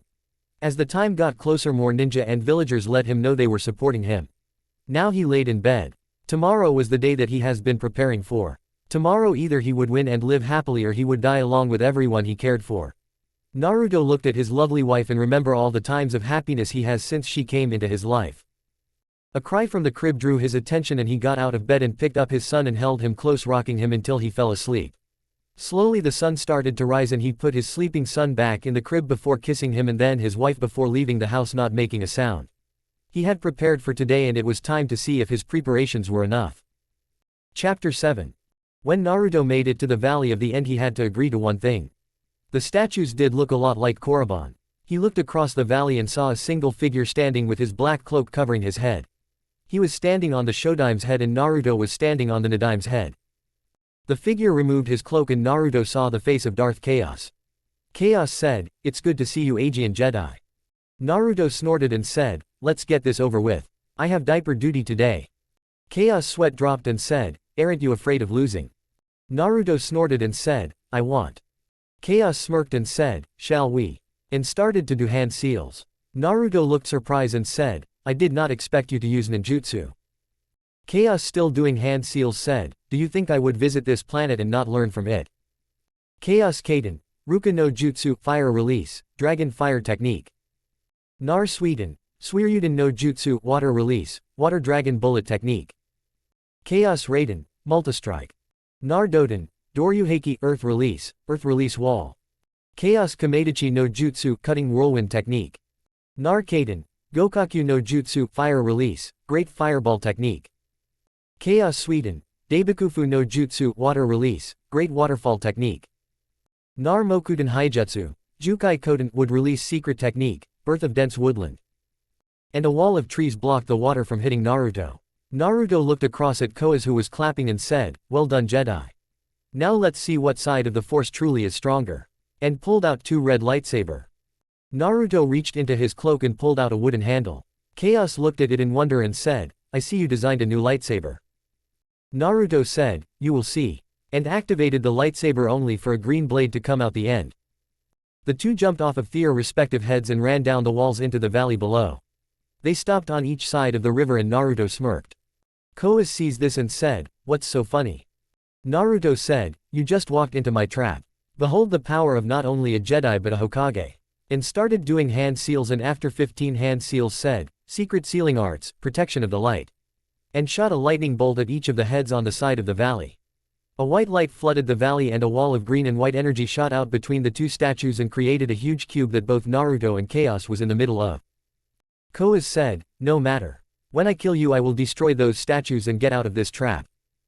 Naruto pulled out 2 scroll and bit his thumb and said, "This is something my wife taught me." So Shoryu, twin rising dragons, and shot into the air as both scrolls followed him into the air and started to spin around him and out popped Hiraishin Kuniyas faster than you could count and Naruto launched them all over the new boundaries he had started. As he landed he was falling he said, "Taju Kage Bunshin no Jutsu, multiple shadow clone technique," and 1000 clones appeared. As soon as they all landed the next thing Chaos saw was flashes of yellow all over the place. He just started to swing both lightsabers as fast as he could destroying every clone that appeared. After 30 seconds of this he was starting to sweat and had yet to see the actual Naruto. Chaos soon had enough of this and dropped his lightsabers and shot lightning out of his hands swinging in every direction as fast as he could. Suddenly Naruto appeared and had the green blade activated and intercepted the lightning that was coming for him. Koaz not seeing any more flashes of yellow light or any other clones continued using the force lightning and also used the force to pick up his lightsabers and they floated in the air. Chaos said, time to show you the move my master taught me and I later used to kill him. And both lightsabers ignited and started to float toward Naruto, spinning in a full circle arch, getting faster and faster until they were blurs and got closer to Naruto. Naruto had the look of fear on his face. He kept his lightsaber up, and when the two lightsabers were almost on him he dropped his lightsaber and allowed the lightning to hit him at the exact moment the two lightsabers should have decapitated him. Chaos was smirking until Naruto went up in a puff of smoke and he felt a pair of hands grab him from under the ground and pull him in. Naruto appeared in front of his head and summoned the wooden lightsaber to him and ignited it, only to have to block the still two floating lightsabers flying at him. Naruto jumped back away from Koa's, giving him a chance to get out of the ground. He then pulled out a third lightsaber and joined the attack on Naruto. The three blades got in a triangle around him and then Naruto was stabbed in the back on both sides by the two floating lightsabers. Naruto screamed out in pain and fell to his knees, dropping his lightsaber. Chaos deactivated his lightsaber and walked to Naruto and said, "You fought well, Jedi. I shall let your child live so someday he can challenge me, but the rest shall die." Naruto coughed and spit out some blood and had his hands behind his back and said, "I am sorry." Chaos said, "For what?" Naruto said, "This, Rasengan," and jumped to his feet and smashed a Rasengan in both sides of Chaos' chest, sending him flying against a boulder. Chaos looked at Naruto, who had his lightsaber active, and said, "But how? I saw you get stabbed by my lightsabers." Naruto said, "I found out something during my time training. I learned about something that drains lightsabers of fear powers and shorts the metal parts of them out." Chaos said, "Fear is no such thing." Naruto said, "That is where you are wrong. It is cortosis. My ancestors had some installed in his lightsaber. I found the remains of it in Fear Temple and used it in my own lightsaber construction.